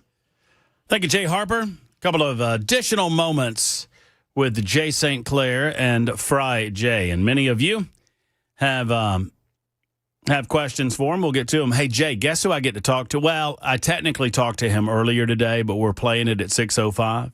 You'll appreciate this. You know who I talked to earlier today? Have you heard? No, but you mentioned it was the country music person. Ricky Skaggs. Yeah, okay. Yeah. Ricky Skaggs. Yeah. Cool guy. Great musician. Man. Well, and, I asked him, I didn't ask him this question on air. I asked him off air. I said, when do you remember not having a musical instrument in your hand? He said, no. I said, when was the first time you were on stage? He said he was 5 years old. Yeah, right. I think I knew that. And he started playing with Bill Monroe when he was 6 years old. Wow. And I did ask him this, Jay. I said, do you feel the weight of that? That I said, because Ricky, it's like Bill Monroe created bluegrass music. Right. And you're now invented it. Right. Invented bluegrass music, and you're now looked at as the man who carries bluegrass music in 2025. Right. And he said it's not a weight. He said he looks at it as an honor, and which is he seems to be a real classy guy. Great guy. Yep. Can't wait for folks to hear that interview coming up in about an hour from now. George is next up on FriJay. George, what is on your mind, friend? Hey, can you hear me all right? Yes, sir. Hey, thanks again, Matt, for taking my call. Mr. J, good to talk to you. I got a question about traffic law, and my wife and mother-in-law were in a bad accident. They were T-boned by a guy that ran through a stop sign. They were coming out of a church parking lot, and we tried going after his insurance company, and the insurance company is basically saying that it's my wife's fault, and I just need some advice on if you have anybody that you'd recommend in the state of Tennessee for traffic to go after him. Yeah, you're insured, right? Yes. She The car was insured. It was her car. Have you talked to your insurance company about it? It's not my insurance company. It was my mother-in-law's car. Yeah, well, has she talked to her insurance company about it? She's got Geico, and she can't get anybody on the phone. Ooh. Oh, well, I'm so sorry to hear that, because that's the way that really ought to work, George, is her insurance company, ought to first fix your car and then go sue the other insurance company. Are there personal injuries involved, or is it just damage to the vehicle? They both have mental and physical injuries from the accident. Okay. Okay. Yeah, so you need a lawyer. Involved. Yeah. Now you need a lawyer. Yep. You need a lawyer. I do not have a personal injury lawyer license in Tennessee on the tip of my tongue, George. But let me do a little kicking around, and I'll shoot something to Matt. Or do this. Send me an email at my office. It's Jay St. Clair, and you just Google me. I'll be the first person to pop up. Just shoot me an email, and then I'll send you the name of the lawyer you need to talk to.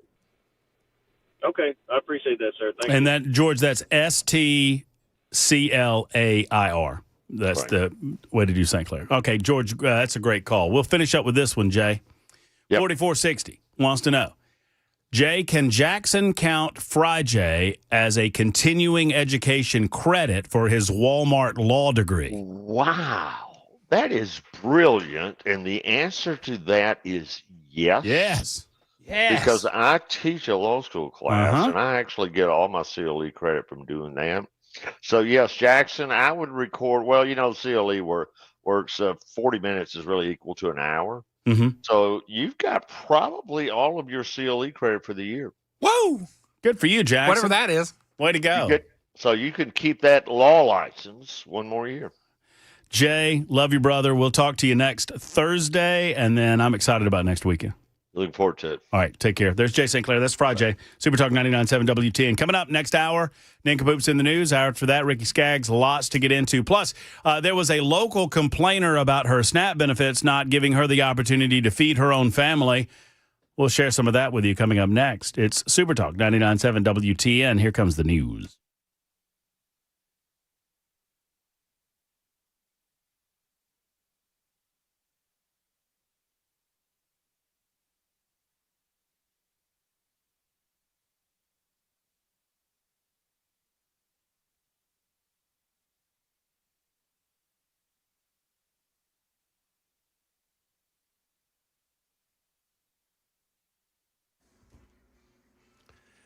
Good afternoon and happy Friday. It is 5 p.m. I'm Jay Harper with your top stories. I'll have a forecast and an updated traffic report in just a few minutes. The White House says President Trump, he plans to ramp up his domestic travel and deliver speeches on the economy. ABC News senior White House correspondent Selena Wang has more. We've seen the president float a whole number of ideas, including an idea of sending $2,000 dividend payments to Americans from the revenue that they've generated from tariffs. You also mentioned this new deal that this administration has struck with a variety of South American countries. The point of that is to lower the costs of certain groceries like bananas and coffee. The administration doing that despite insisting for months that their tariff policy has not raised prices. The U.S. military, they've recently launched their 20th strike on a vessel off the coast of Latin America. In total, 80 people have been killed in these boat strikes.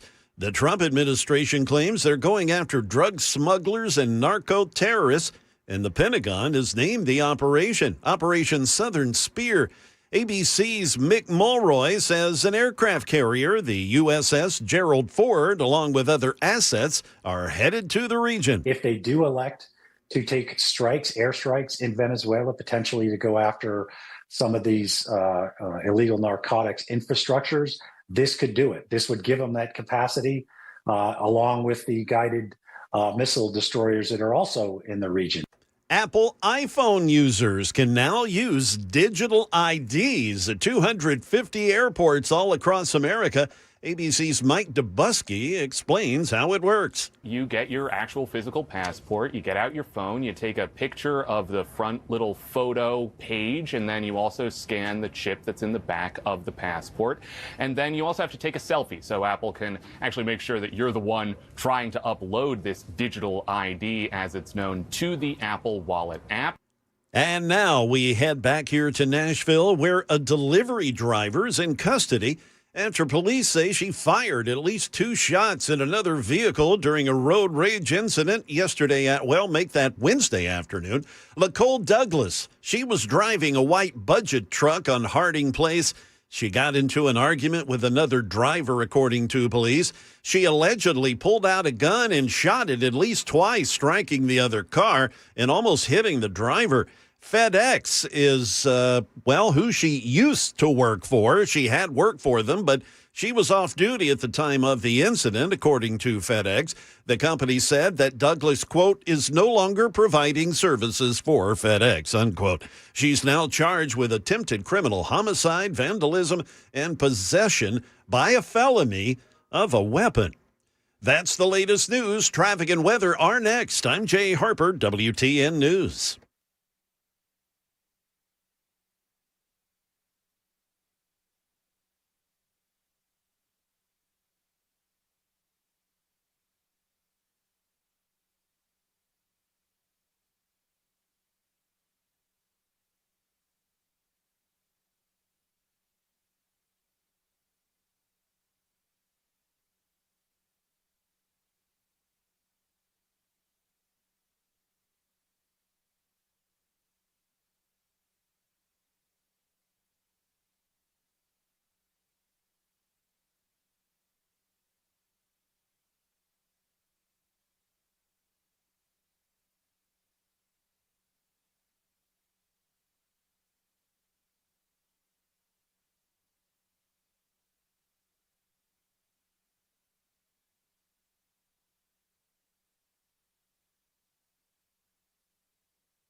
Taking a look now at your Nashville traffic here as we get this 5 o'clock hour started. Fessler's Lane at Elm Hill Pike, we have a crash.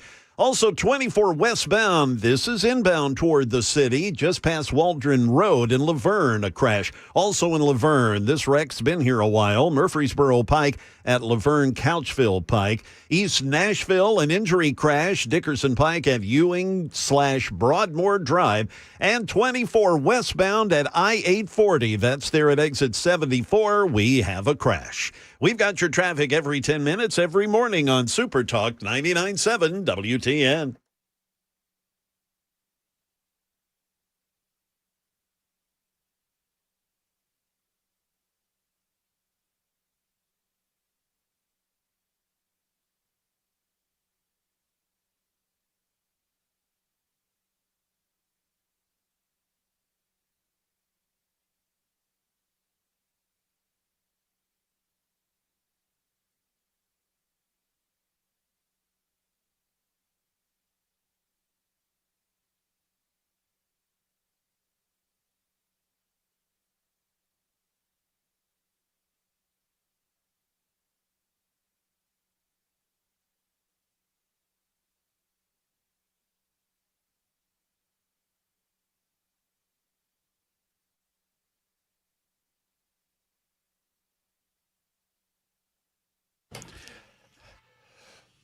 Super Talk 99.7 WTN. My name is Matt Murphy, and it's the Matt Murphy Radio Show. Happy to have you with us on this very interesting Friday. Certainly interesting thus far. Hope you're able to spend some time with us in the 5 o'clock hour. Maybe you're just getting in your automobile, cranking that thing up and getting home for the weekend. We love the weekends around here. I appreciate our Saturdays and Sundays where we have an opportunity to recharge our batteries, maybe watch a little football, enjoy company of family and friends. Here's the deal, folks. Those weekends are as pleasurable as they are because of our weekend warriors, and we like to salute. You know what, Jackson? It occurs to me we should come up with not like a Finally Friday thing, not like a George Jones. I understand that that's been done to death, but and not like, I beg you to play the Friday song every week, and you won't do it because you hate Rebecca Black for some reason. But we need to come up with like a weekend warrior salute somehow, where we salute officially with audio support. We salute our weekend warriors. I'm talking about, you know who I'm talking about, right? The firefighters, the police officers, EMTs, those in first responder service that work the weekends. We're talking about the doctors and the nurses that make sure that if something goes wrong, they're there for us if we need them. We're talking about the restaurateurs, the business owners that keep those businesses open, that we go to enjoy food or drink or camaraderie with fellowship, with family and friends, and we do that out of these places of business. We thank all of you weekend warriors for everything you do to make our weekends better. I appreciate you. I thank you. And God bless you. Now, Jackson, who's on line one there? That'd be Mike. Mike from Old Hickory's on line one. Yes. The same Mike that I just hung up on for being rude to Jay. Yes. For trying to talk over Jay. Yes. And what is he on the phone for? He would like to insult Jay. Oh, so he wants to be back on the radio. Yes. Also, in the meantime, while we're debating whether or not to have Mike back on the show, because I'm mentally debating that. Has anybody noticed this? You see that? Ken Weaver wouldn't like that. He would not. Ken Weaver would be in this studio with that. If Ken Weaver were here, if you're watching on Talk TV, if Ken Weaver were here today, that TV would not survive. That would be another television fatality from the Super Talk 99.7 WTN newsroom. My goodness gracious. But yeah, that's is that a toucan? Toucan Sam, the Fruit Loops bird? Toucan Sam was the mascot of Fruit Loops, sure. I don't know if I'm a Fruit Loops bird. Not entirely sure why, but I think that's a toucan. Toucan Sam. But that's got a big beak like a woodpecker, and if Ken Weaver were around, he'd be attacking it like a woodpecker. Why is that up there? I guess we reset the computers or something. I'm assuming I don't have control over. That's the one computer that I have no control over and no idea how to control. Okay. Yeah, earlier, while you were speaking with Jay St. Clair, there was a big error message on the screen back there. Yeah. So maybe we're doing a hard reset or something. Yeah, something Jay. going on. Jay from the newsroom, because you can't trust anything that comes out of this studio. Would you say that's a toucan? Yeah, that would be my assessment. Okay. Do you have anything against birds like your cohort in there, Ken Weaver? Are you aware of the Ken Weaver anti-bird philosophy? No, I for the most part love birds, except when they're flying over my vehicle. But, Sure. But beyond that, yeah, I'm a bird lover. Is it known from the news staff what Ken Weaver did to that poor woodpecker so many years ago? Not this news staff. No. Yeah. He how would you say it, Jackson? Toucan? No, how would you say what Ken Weaver did to that bird? Oh, he beat the hell out of it with a brick. With a brick. Killed it dead. DRT Ken did, Jay. DRT dead right there. A woodpecker. DRT dead right there. With a brick. With a brick. So that pecker wood killed the woodpecker. Okay. What did he have against the woodpecker? He was just hungry. You got to do what you got to do in the back country. In the back. Oh, okay. Yeah, he is an Okie after all. In the backwoods of Oklahoma, you got to do what you got to do. All right, so 615-737-9986. By the way, when does our can I talk about when our podcast drops? Jay, is he still there? He left me. Jay, you still there? Sorry about that, Jay. Sorry. I'm here. One more quick question. Can I talk about when the podcast drops? Would you be speaking of the Circling the Drain podcast? I would be. Wow. Well, thank you, Matt. Yes, that will happen 5 a.m. this coming Wednesday. All right. Yes. I'm excited. November 19. Circling the Drain with Johnny B., yours truly, and very special guest, Super Talk 99.7 WTN's dynamic afternoon host, Matt Murphy. See, I don't know that your podcast has lived up to its name until you got me in there. And now we really are circling the drain. Hey, man, we've gone up a notch. We now have merchandise, man. Oh, I love it. Yeah, I love it. man. Y'all are doing great. And I encourage y'all to encourage Jay and Johnny B. In what they're doing by following Circle the Drain. Just go and find it, Circling the Drain. You can find it on Facebook and other platforms, and get after it. So I have decided that I'm going. I don't know why I'm a glutton for punishment, but so Mike called in, claimed he had a question for Jay, started regurgitating the same old questions, and for some reason is demanding a platform back on the radio. And so I guess we'll give him a platform back on the radio. I don't understand what you want from us right now, Mike, but go ahead. No, I wasn't trying to regurgitate a tax question. And then I got cut off by you, according to your producer. Yes, you did. So I cut you off. Would you like to know why? No, because you know what? I just want to ask a new question. Why did you come up from Alabama to Tennessee? I took an opportunity that was presented to me to fulfill a job opening that was at Super Talk 99.7 WTN. Yeah, and who are the people that ran that station for the last 30 years before you? Well, I don't know. I wasn't here, Mike. Okay, so do you?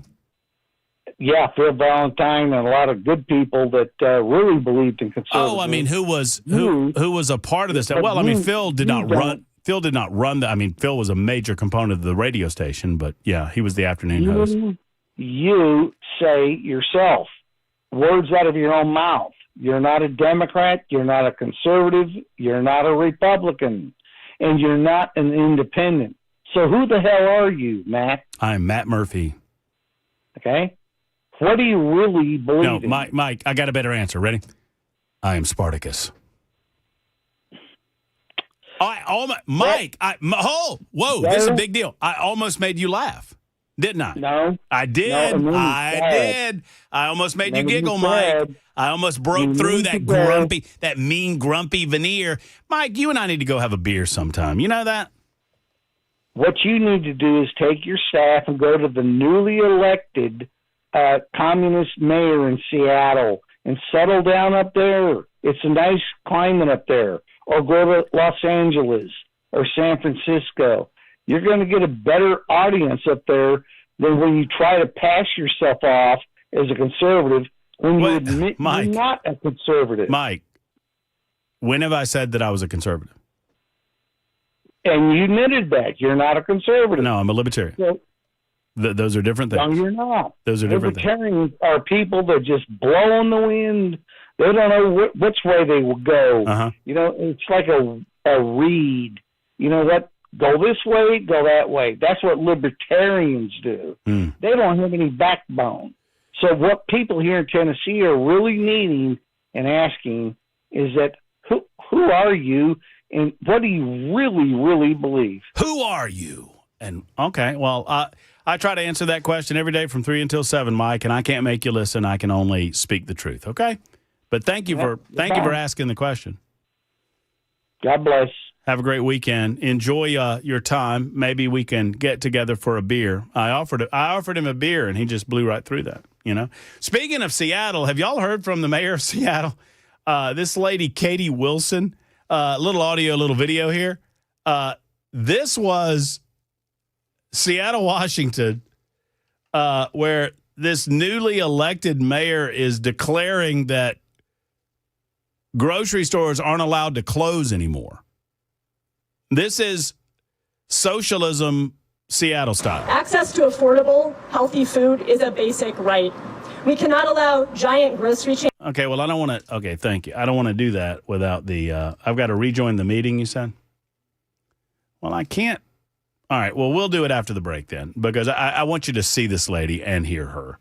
And I've got to rejoin the meeting in order to get that accomplished. And that means I have to reopen my email in order to get that accomplished. And I'll do all of that in a moment. Right now, it's Mark. Hey, Mark, how are you?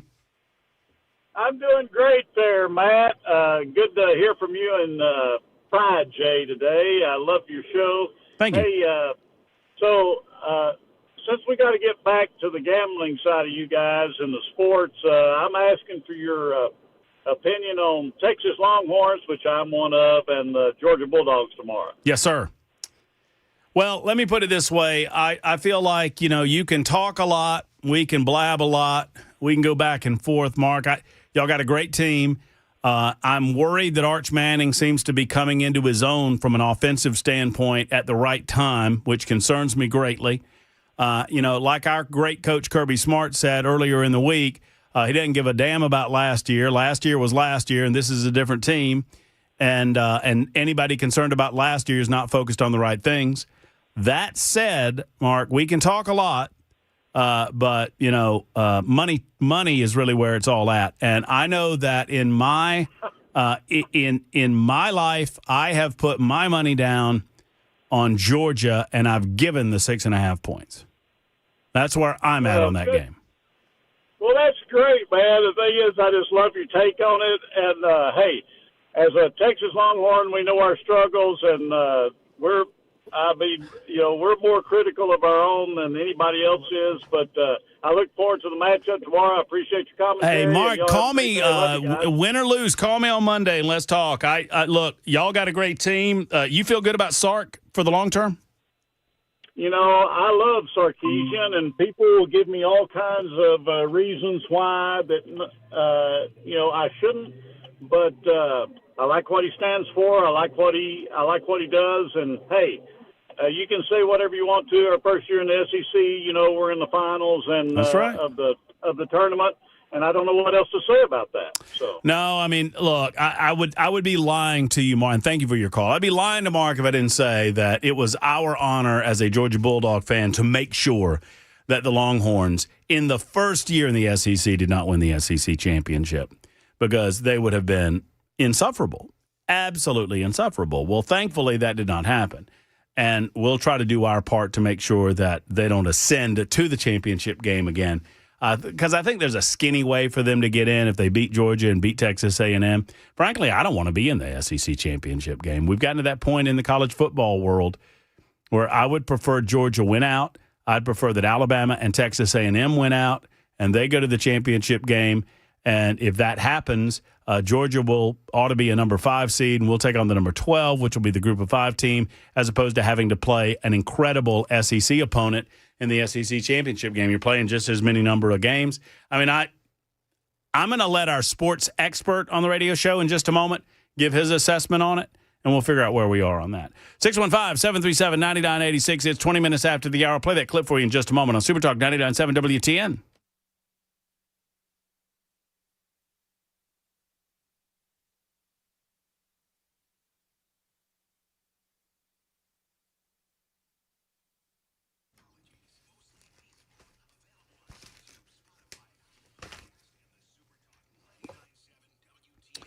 Affordable, convenient, comprehensive medicine. These are words to describe Grace Point Healthcare. A direct pay primary care provider means all your treatment decisions are made between you and your doctor. Never will they allow an insurance company to get in their way. Whether you're paying by the visit or enrolling in the Smart Care plan, you'll know that you're getting exceptional care at an incredible price. The basic Smart Care plan is $99 a month. For youngsters, for the youngster, in your life, you can pay $79 a month, and you pay all of that out of your HSA. Thank you to the big, beautiful bill for that. They'll do house calls if you're feeling too bad to come to the office. You don't wait. When you're sick, you shouldn't have to wait, and you don't wait at Grace Point Healthcare. They don't believe in it. Plus, they treat the body the way that they should, right? So they want to treat in a comprehensive medical approach that gets to the root cause of problems as opposed to simply treating the symptoms. Call 599-6868. That's 599-6868 for more information. They're a military veteran-owned practice. I absolutely love that about them. Grace Point Healthcare, modern medicine delivered the old-fashioned way.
A new prosecutor in the president's election interference indictment in Georgia. Also attacks on drug smugglers by the U.S. military showing no signs of slowing down. And a popular coach shot down in Oakland, California, has now died. We'll have those stories coming up at 5:30 on Super Talk 99.7 WTN. Super Talk 99.7 WTN. Man, I got so much to get to. I got H-1B visa programs to get to. There's an internal struggle with the GOP across the state of Tennessee that I don't quite understand, because when I first got here, there were purity tests being administered in the GOP, and now apparently those purity tests are not being administered anymore.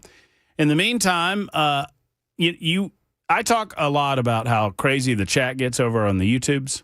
Have you seen it today? Haven't. You're getting things like this. Someone please tell Jackson that Thursday, December 4th is the next full moon and Matt will turn into a werewolf. That's just random. Here's another one.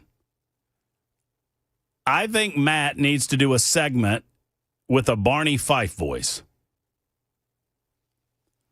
Random. Mike likes wine coolers and has to have a chaser with it. Random. So if you want more of that in your life, and that's just that's just what I'm looking at in the last few minutes, go over to YouTube's.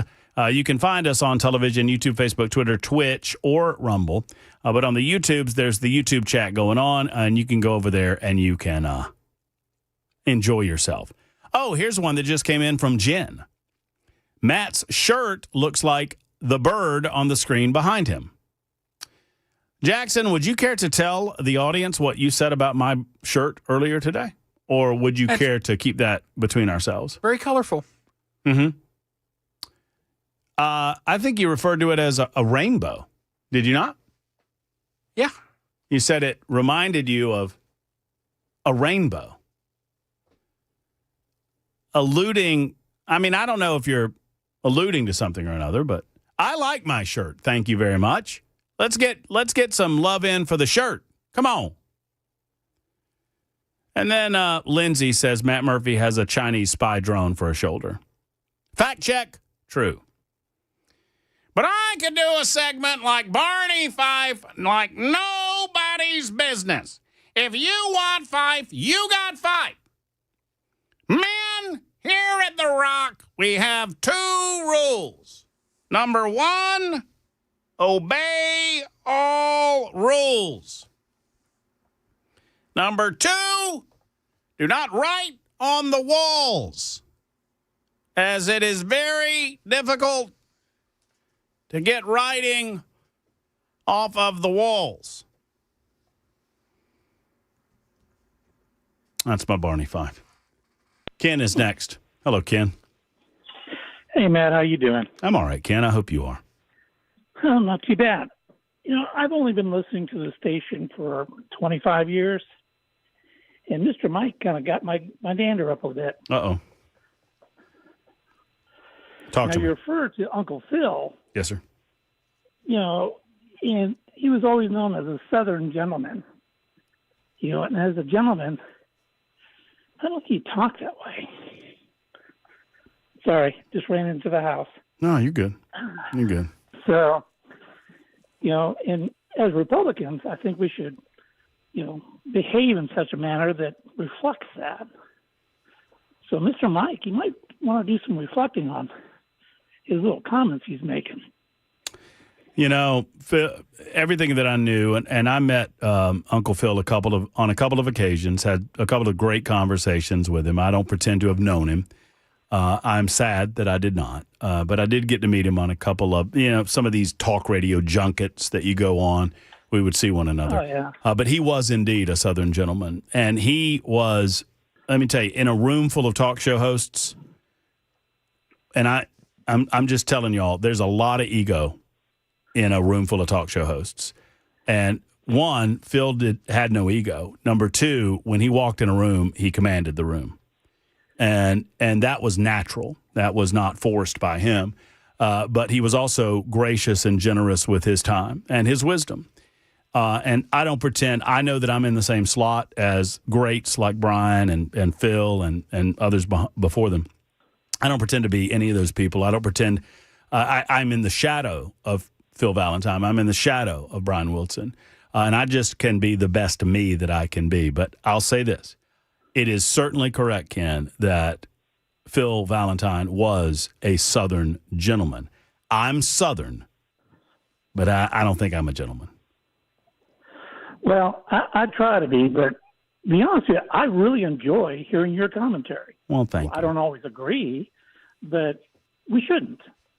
But you bring some insight that, and points of view I might not have looked at. So I really enjoy hearing you. So thank you for what you do. Well, Mike, thank you. Rather Ken, pardon me. It said Mike on the screen. That was in relation to your call. Ken, thank you very much. I appreciate that too. Look, I understand. I mean, we lost Phil way too soon. It will always be a tender spot in my heart because I've loved my 4 years. I'm coming up on 4 years now. 1 month from now will be my 4-year anniversary coming to Nashville. And I came to Nashville as a direct result of Phil Valentine dying at the age of 61. And I'll always have a tender spot in my heart as to why I got here. I am blessed to be here. I'm thankful to be here. I love it here. I consider Tennessee to be my home. I don't pretend to know anything about this state or everything about this state. I don't pretend to know everything about anything. I know that I'm confident in my belief system. I'm confident in what I believe and how I believe it, and I'm very forceful in my opinions. And sometimes that's off-putting to people, and I understand that too. And if it is off-putting to you, I beg of you to put up with me for the fun stuff that we have to do. For the fun stuff that we get to do as well. So 32 after the hour, Super Talk 99.7 WT, and Jay Harper's coming up, Nincompoops in the news coming up. Yes, I will indulge you to give you one more. For those of you on the chat, this is for you. Nip it in the bud.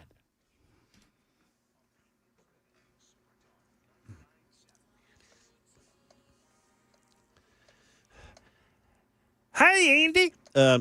Anyway, it's 5:32, and I'm Jay Harper with your top stories. I've got a forecast and also a traffic report coming up. President Trump's election interference indictment in Georgia will move forward with a new prosecutor after DA Fani Willis was disqualified. ABC's Jonathan O'Brien has more from Atlanta. Despite efforts to appoint an outside prosecutor to the sweeping election interference case, the executive director of the Prosecuting Attorneys Council says he will take over. Pete Skandalakis says he's reviewing all of the evidence to make an informed decision on how to proceed. Former District Attorney Danny Porter is a past chair of the council and says Skandalakis could make some changes. And if it was me, I would break it down into smaller cases and re-indict it. A pretrial status hearing on the case has been set for December 1st. Willis was disqualified by hiring her then-boyfriend as an investigator, which an appeals court said created an appearance of impropriety.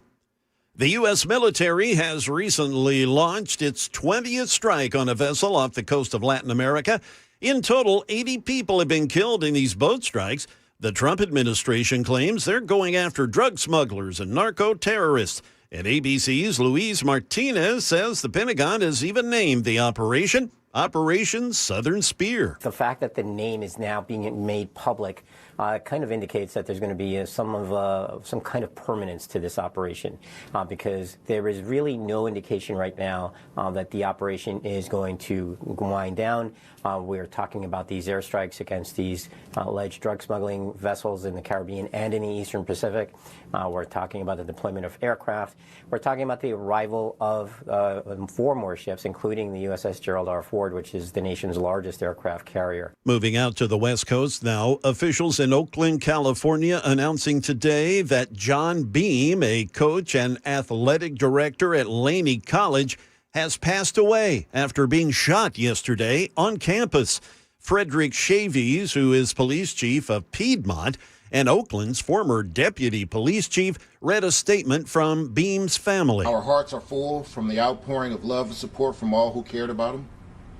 We are deeply grateful for your continued prayers, well wishes, and thoughts. Police have a guy in custody, a suspect. They have identified him as 27-year-old Cedric Irving. That's the latest news. Traffic and weather are next. I'm Jay Harper, WTN News.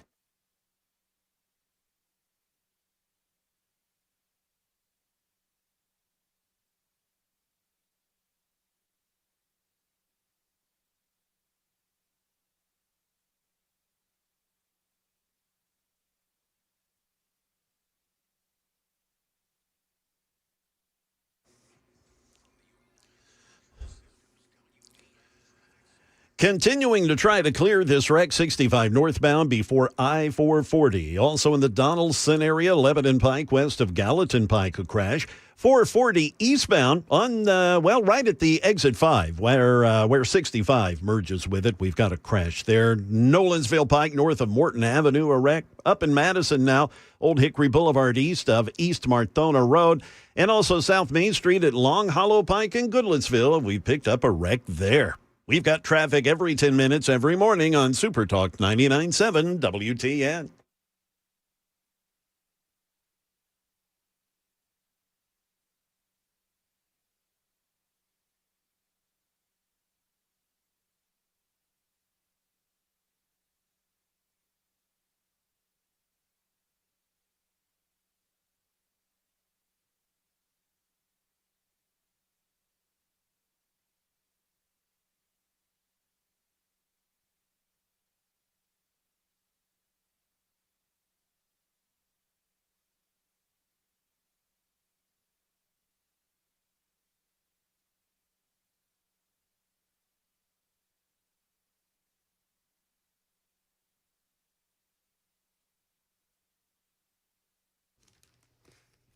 Hello, friends. It's Matt Murphy for Cover Nash. Shane Ring and Cover Nash is happy. They're happy to announce that it's open enrollment season. Now, Shane Ring's been telling you the entire year that you can make changes in your health coverage without it being open enrollment. But now that open enrollment is here, it's time to talk about Obamacare, because Obamacare is at it again, guys. And you don't have to put up with this. Premiums for 2026 are going up, shooting up, sometimes as much as tripling. You heard me correctly. Sky-high deductibles to match. You do not have to play by these rules. You do not have to do what Washington tells you to do. You can have a health insurance plan that is managed by you, not by the government, but you need Shane Ring on your side. You need Cover Nash to go over your coverage to make sure that you're getting the coverage you need, and Shane can cut your cost by 40 to 60% in some cases. Keep any doctor, keep your hospital, of course, and skip the government red tape. It's all about getting you the most for your money. So if you're self-employed, uninsured, or just tired of paying too much, make the call. It's a simple call, and it's a simple conversation to Shane Ring and Cover Nash. You can do it in person, or you can do it over the phone. 465-0023. That's 615-465-0023, or online, covernash.com. Covernash.com.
All right, finally, you guys waited 2 hours and 41 minutes to tell me about the morning show. Jackson, are you familiar with what happened on the morning show this morning? Jay Harper, are you familiar with what happened on the morning show this morning? No, can't say I am. Have you been besmirched? I have been major league besmirched, Jay. If the information that I'm getting is at all correct. So I missed one morning show because my truck's in the shop and I'm doing some other things and I had an appointment to get to and I'm recording some things this morning.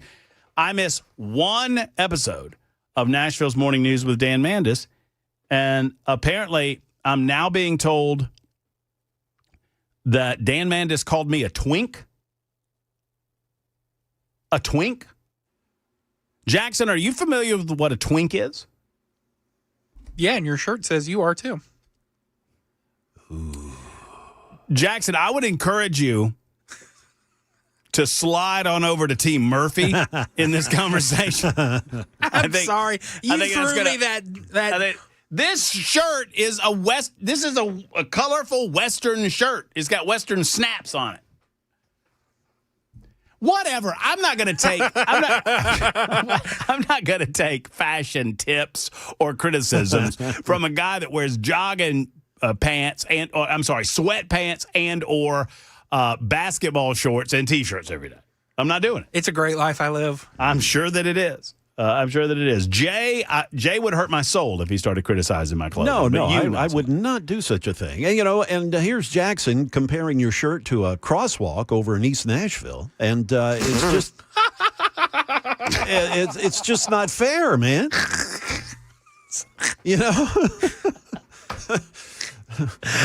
But apparently, I don't know what in the hell they're doing on that morning show anymore. I don't know. I can't speak to it. Who called you a twink? I don't know. I have no idea. Was it Sam? Apparently, no, it was Mason filling in for Sam because Sam is on the news. Right. And so Mason was running the board, and it was during their, whatever they call it, the crisscross hand-a-job or whatever it is. Isn't that what they call it? No. That's a very dirty word. I think I needed to dump you, but I didn't. I'm so sorry. I'm so sorry. It's the crisscross handoff. I'm so sorry.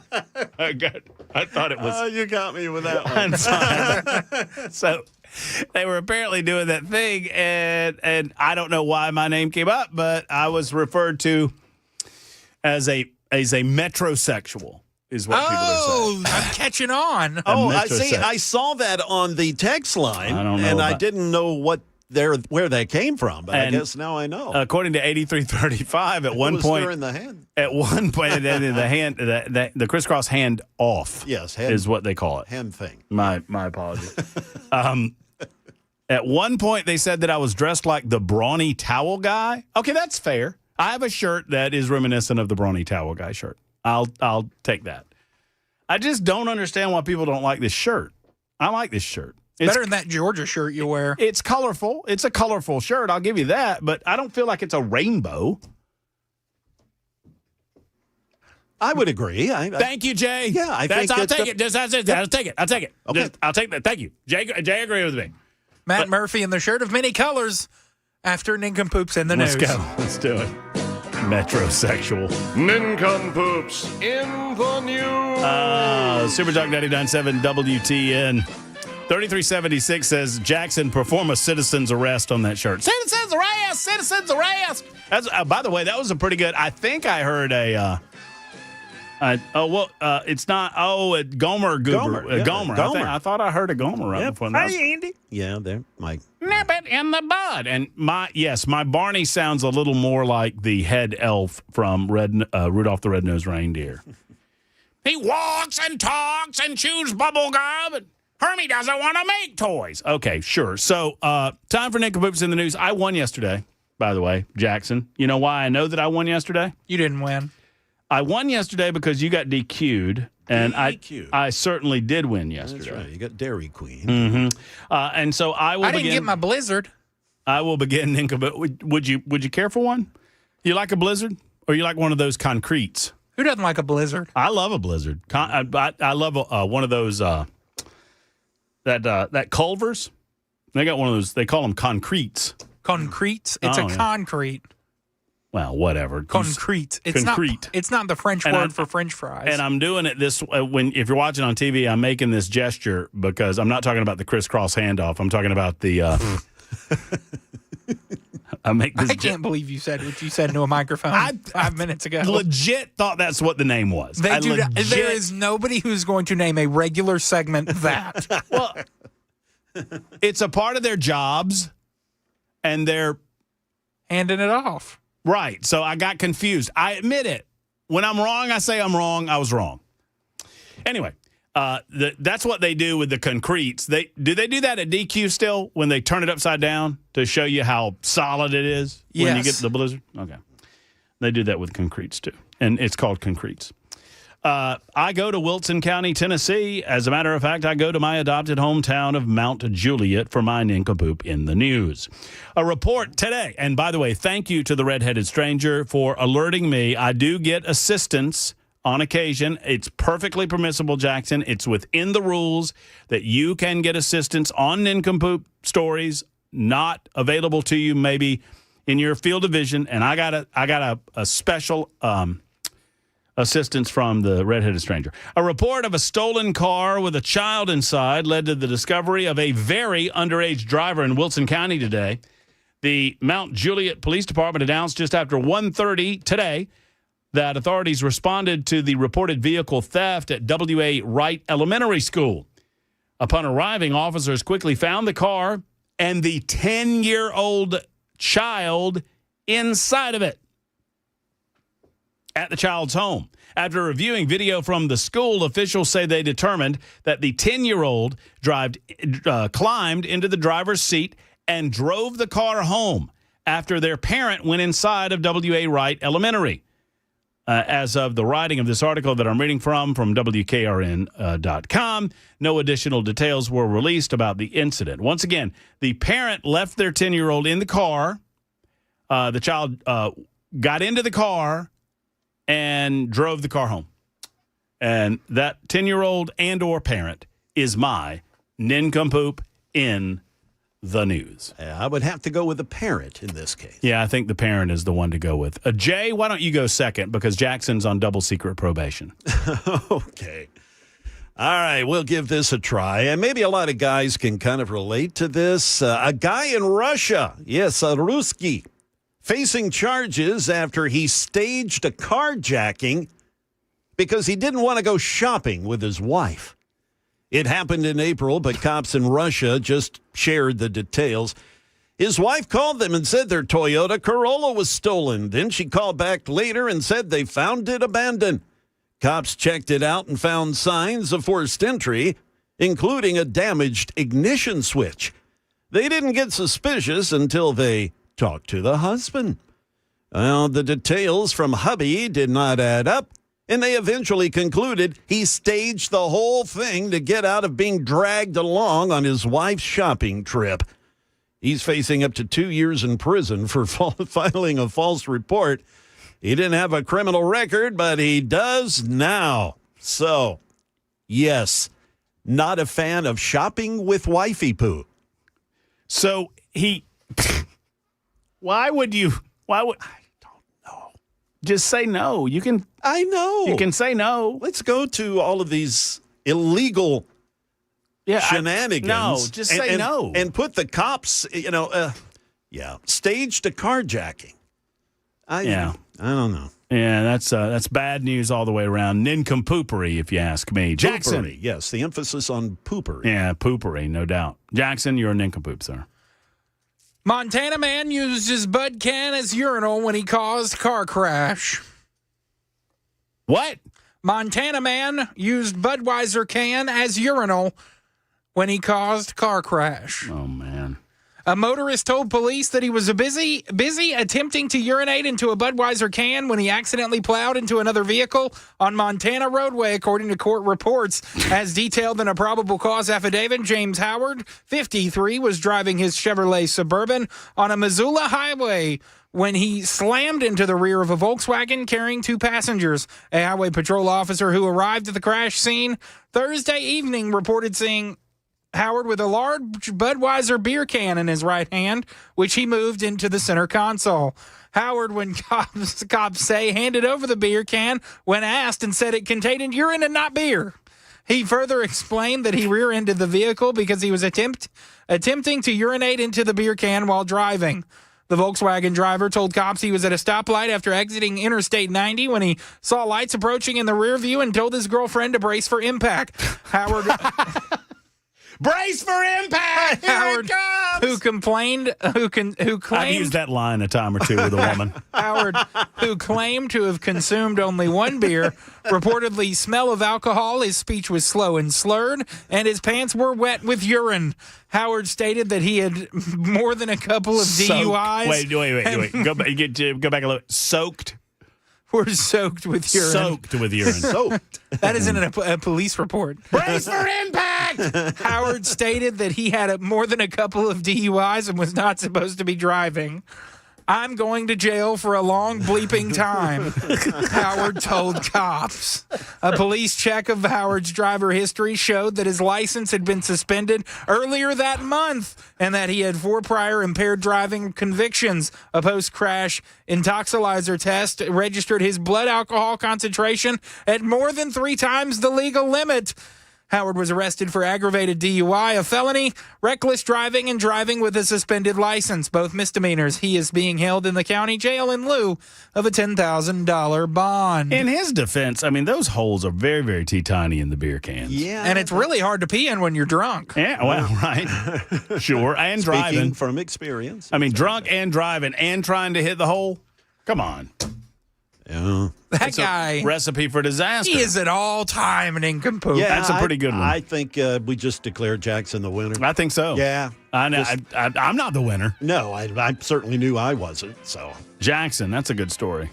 Yeah. It's a good story when the other 2 competitors are giving up before the music plays. My goodness. Also, I have prizes for any listener that's willing to. If you have a romantic moment in your life this weekend, if you know what I'm saying. If you have a moment in time where, the music's playing in the background, the candles are lit. Yeah, not this music. No, not this music, but, some tender, nice, romantic music. Would y'all do me a favor and just look at that significant other, look her right in the eye, and say, brace for impact! That's how we play Nincompoops in the News on Super Talk 99.7 WTN.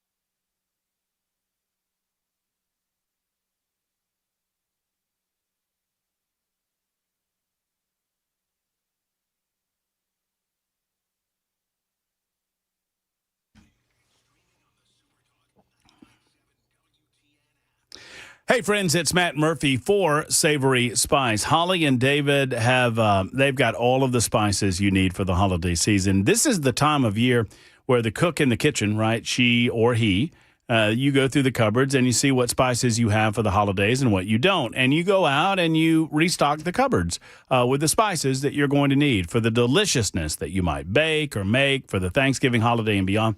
Well, might I encourage you to head to Savory Spice. They are simply the best. They are the freshest. They have a great price point. They're not more expensive than the other guys, and they have better product than the other guys. It's as simple as that.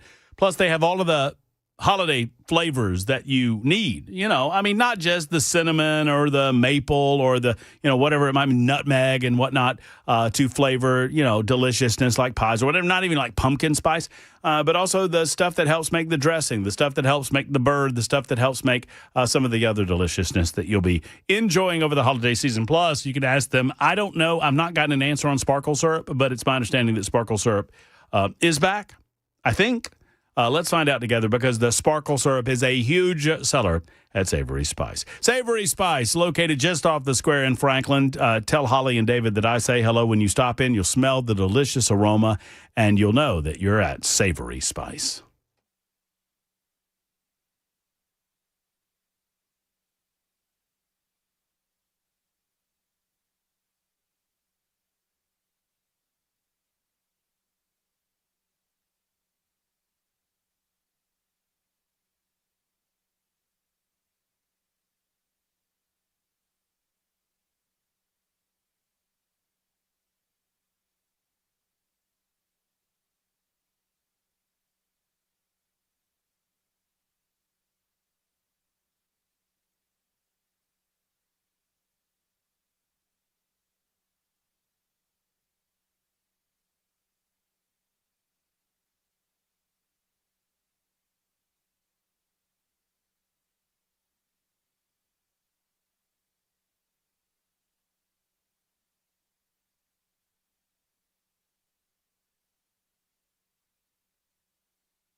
Good evening. It's 6 p.m., and I'm Jay Harper with your top stories. The weekend weather forecast and a traffic report are on the way.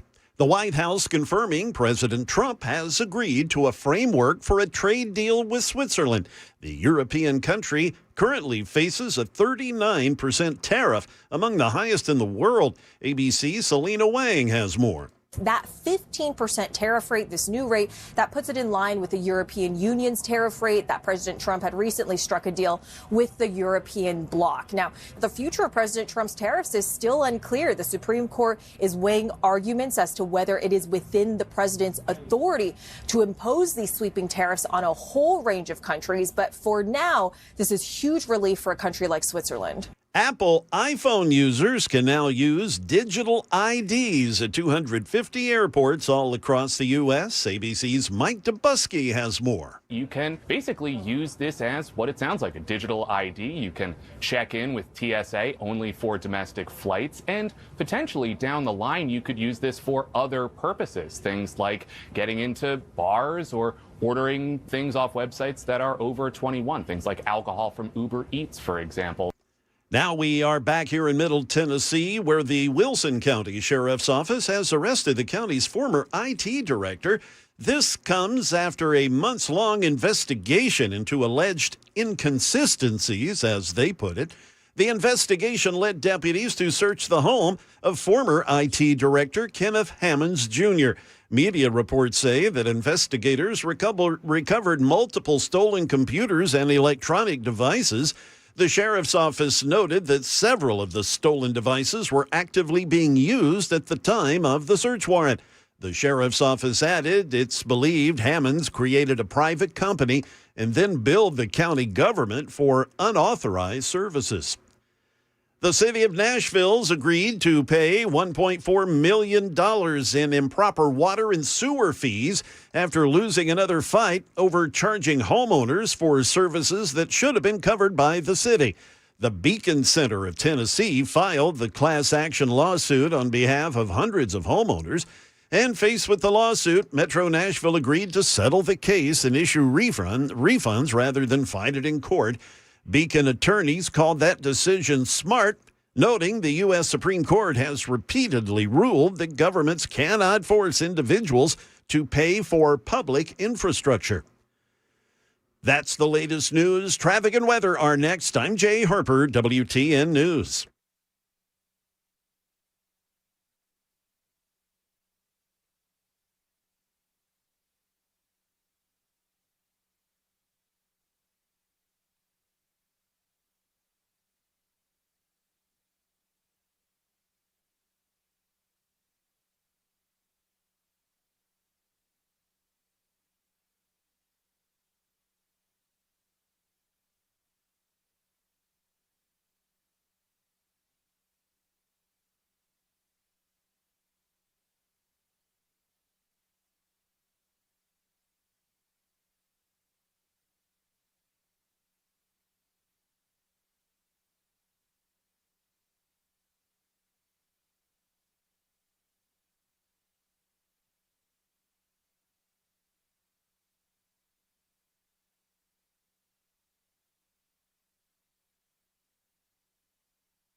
.24 eastbound just past Briley Parkway at exit 54. Still working to clear this wreck. Over in Donaldson now, Lebanon Pike. West of McGavick Pike, we have a crash in Madison. Well, this biggest problem is 65 northbound at Old Hickory Boulevard Got a wreck there near exit 92. Thompson Lane east of Nolensville Pike, we have a wreck there. And also up in Goodlettsville, South Main Street at Long Hollow Pike, a crash. We've got your traffic every 10 minutes every morning on Super Talk 99.7 WTN.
Super Talk 99.7 WTN. It's the Matt Murphy Show. Matt Murphy back with you. And on this Friday edition, we are so honored and pleased to have a gentleman in studio with us. As you're watching on Talk TV, YouTube, Facebook, Twitter, Twitch, you'll notice we've changed our venue. We recorded this a little earlier than it's being broadcast, but we're so excited to have the opportunity to welcome to the show and into our studio the incomparable Ricky Skaggs is with us. Ricky, thank you for doing this. Well, Matt, excuse me. You sound just like yourself. I'm going to talk a little softer with you. I yell at people a lot. I tell people I yell at people on the radio, but they always deserve it. But yeah, they deserve it. Yeah, you get them. I got to tell you, I lost my grandmama in 2006, and I don't know. I was already doing talk radio then, and I don't know that she quite really, understood or. Right. It was not, her thing. She loved the fact that I was on the local radio station when I was a kid, 16, 17 years old, playing country music. Yeah. But let me tell you this. As she looks down at us from heaven, I feel like she feels like her grandbaby made it, that I am talking to the great Ricky Skaggs. Oh, my goodness. What an incredible honor it is after so many times listening to your music on that big console I was telling you about. Oh, yeah, that's a great way to listen to music right there. But it's just it's a wonderful thing to be able to speak to you and talk with you. Thank you. Well, likewise, I feel the same way. So you're blowing and going. You're everywhere, man. You don't let up. Is that important to you? Still got bills to pay. Yeah? No. We just love playing. Yeah. We love playing and excuse me. Jackson, grab some water. Glad I ain't having to sing right now. No, you good. It's amazing. I'm 71, and a lot of folks would want to retire, and I'm just trying to refire and not retire. And I think it always amazes me to see a full house. At a concert somewhere that people have put down 35, 40, 50, 60. I don't know how much tickets are. I don't get into that part of it, but it's amazing to me to see, that people still pay money to come see us play and sing. Well, you do a pretty good job of playing, and you do a pretty good job of singing, and I think that's the key to all of it. We're blessed. Well, and it's a sound. I mean, I don't want to presume anything because you would know far better than me, but it's obviously such a unique sound, such a beautiful sound, and you just don't get it anywhere or everywhere anymore. Am I wrong to presume that we're losing that bluegrass sound? Is it in more places than I would know about? Well, I think there's thank you. I think there's a lot of people that's coming to bluegrass and real traditional music. There used to be borders, lines that were drawn, with music. Oh, you can't do this because it make it sound like that, But I've always tried to mix, even in my country days when I was having hits, on the radio. Gosh, Uncle Pen, Bill Monroe song. That's straight fiddles, banjo, mandolin. We had drums and electric bass and piano in it, too, and electric guitar. But, back then, I just couldn't see that we had to put up boundary lines, Good music is good music, but I'm seeing it even more now that country has really changed so much. There's a cadence and a rhythm that's kind of come into country that's so from the pop world, and I'm not beefing on it, at all, because so many times that I get to meet those people that are in the new country stuff, they can name off my songs. Right. They've done a deep dive into some of the history makers of country and bluegrass music for the last 30, 40 years that I've been playing. Did you experience that when you were obviously around forever in the 70s and whatnot. When I first experienced you was when you started hitting on radio, Country Boy and Uncle Pen. Yep. Were there people anywhere, you don't have to name them, but were there people saying, hey, you've got to change the way you sound if you want to be on country music radio stations? Or did you just kind of say, I'm going to do it this way, and if y'all play it, and if not, that's fine too? Well, Eddie Stubbs was a great DJ at WSM for years.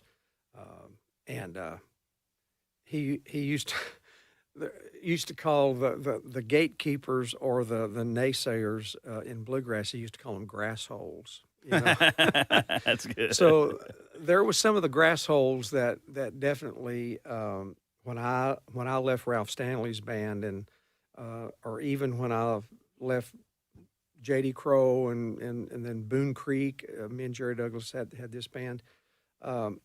Even when I left to go with Emmy Lou, in 1977, there was people that I was on the bad list, because I left bluegrass and playing country, But I just felt like that was a destiny for me to expand my musical horizons and learn as much as I could.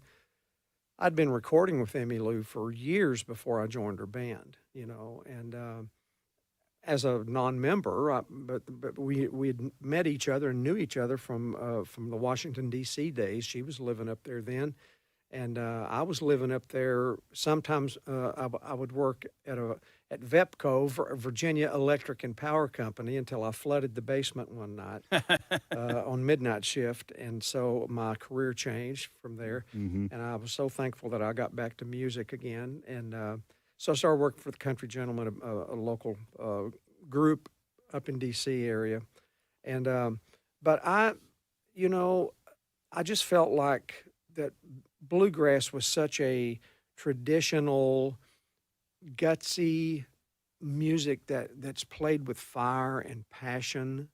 When you talk to bluegrass musicians, they have this deep-seated love for the fathers, and the mothers of the music, and so that's something to be celebrated, and I see that in some of the younger country artists. Zach Top, for instance, man, he loves him some Keith Whitley, and he and Billy Strings did a version of a song that me and Keith did together called "Don't Cheat in Our Hometown," which I had a number one country record on later on. But me and Keith did it as childhood friends, when we first started working with Ralph Stanley. We were 15, 16 years old. So, but there's a respect, and I respect these kids to be able to, I call them kids, but these people that are able to sell I don't know, I mean, fill arenas and stadiums and not sell one CD or not sell one, of course, cassettes, and CDs, they want us to stream, and That's right. And it makes me want to stream on them, but we love the sound of that music, and the purity of and vinyl. We certainly still love that, but I think that these kids are to be applauded that they can go out and sell this many tickets with what they're doing, and knowing that they can write a song and not make much money on it, and so I don't really know how office buildings on Music Row, publishing companies, and places like that can really keep the lights on in a way, because there's just it's just so changed from when I was a country artist in the in the 80s and 90s, and then started playing bluegrass full time in 96. You said something, and I never thought of it this way. And obviously, I was a much younger man, so I wasn't cognizant of kind of the inner workings of what was going on. But when you made the decision to kind of transition to country, I always thought of it was, well, Ricky Skaggs is bringing bluegrass to the forefront, which you did, obviously. Yeah. But I never thought about the idea of people feeling like you had turned your back on the bluegrass. It reminds me of Bob Dylan, right? When he got electric and all the folk people were like, we're out. Did you experience that where the bluegrass people said, well, come on, Ricky, how dare you? You're abandoning our music. Yeah. Those grass holes. But it came full circle because you're introducing bluegrass music to young people nowadays that never would experience it where they're not a Ricky Skaggs. That's right. That's right. And I felt like that in my heart. And, when you have passion in your heart for something, it don't matter what people say. You're passionate about the things you believe in for your family, for our country, for the nation, and the children in this world, and you stand up and talk about it, and so I feel much like that in my business and what I do in the marketplace. I mean, I'm taking people in alternative music that people just they still seem to like it, and I'm just thankful that we can. Man, there's a lot to like. There's so much to like. Do you recognize, and I don't ask this question to embarrass you in any way or to put you on the spot, but you're carrying the torch in the same way that your man Bill Monroe did. I mean, I feel like it has passed to you that you're carrying that, what most people that just study it would say he created. Yeah, he did. And you learned from him and from so many of the other greats. Yeah. And do you feel that weight? Well, I never look at it as weight. I look at it as an opportunity, and I've been given a job, given a task. I mean, I believe that the creator of mankind didn't just create us to set on a chunk of coal and just and wither away to nothing. I feel like he wants his sons and daughters to be out there doing what he called them to do. And a lot of times people that are in jobs that they hate, I would go back to the Lord and say, hey, what's this about? Did you really call me here, or have I missed the calling?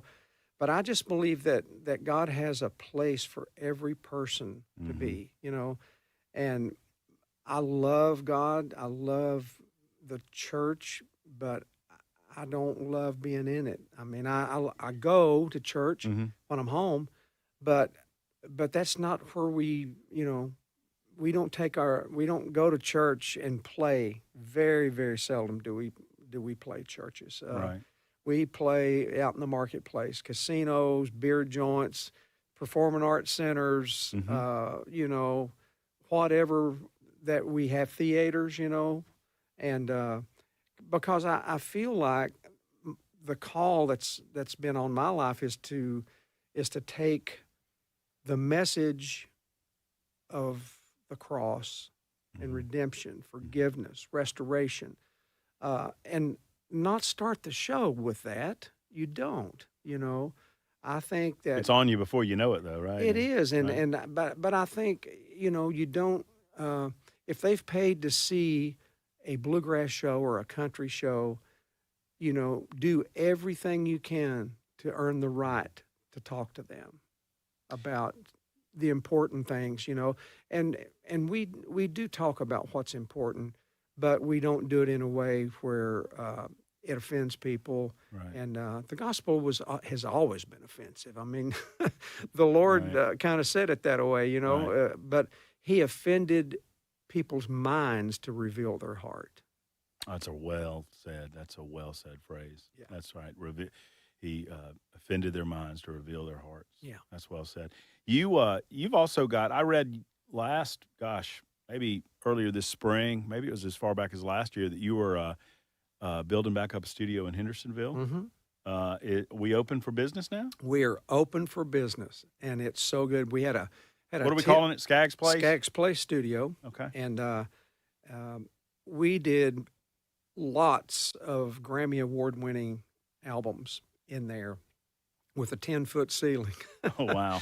But now we're up to 14-foot now, a cathedral ceiling, Right.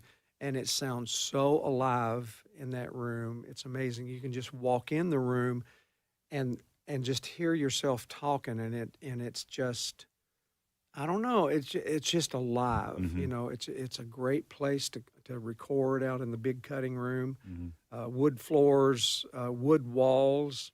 I bought it from the Oak Ridge Boys from Dwayne Allen years ago, and I had him come. We did some video on when I did the grand reopening of the studio, and so I wanted to interview Dwayne, Right. and because he had bought it and he knew the history of the studio and everything, and so when he came in, I don't know, I was getting makeup touched up or something like that, but I was out of the room when he came in where the cameras were. I wish they'd have been rolling, but when he came in to take his seat and get ready for me to come in, he went over to the walls. I mean, he looked around, but he went over the walls and just touched the walls. Wow. And he said, I need a minute, and he said, he told the other people in there, he said, he kept the wood. He kept all the wood that we put in here, and it broke my heart when I That wood has heard heard that. some music. Yeah, it has. I had no idea that Shaka Khan and Rufus had recorded over there. Shaka Khan recorded over there? They came in, they played the Municipal. They played that back in the 80s or something like that, when they were big. Right. And they had made friends with some of the Oak Ridge Boys band members. And so they all hightailed it out after the show and came out to Dwayne's place. And Dwayne tells me that he has recordings of Chaka Khan and Rufus recording in his studio. And so he gave me a list as long as my leg of people that has recorded in there that I had no idea had, And so folks can, contact, go to Skaggs Place, I'm sure just Google it, and they can record in there? Yeah. It's open for business. Wow, that's awesome. Yeah. That's incredible. And it's a wonderful place, and my microphone collection is amazing. It's just incredible. Our mutual friend Brian Wilson. Yeah. When your name comes up, he always starts salivating in the corners of his mouth about your microphone collection. Because I salivate about Brian's microphone collection. Yeah. He salivates about your microphone collection. Yeah, and then John McBride, he has us all arm wrestled down. Right, right. Yeah. And you've also got something coming up at Belmont, December 7th, yes, Christmas show? Skaggs, Ricky Skaggs and Kentucky Thunder Christmas. And so this is our first time to do a Christmas show in that room. that is one of the greatest, sounding rooms in Nashville. I think is we did when Vince had a thing there. I think it was last year or year before last.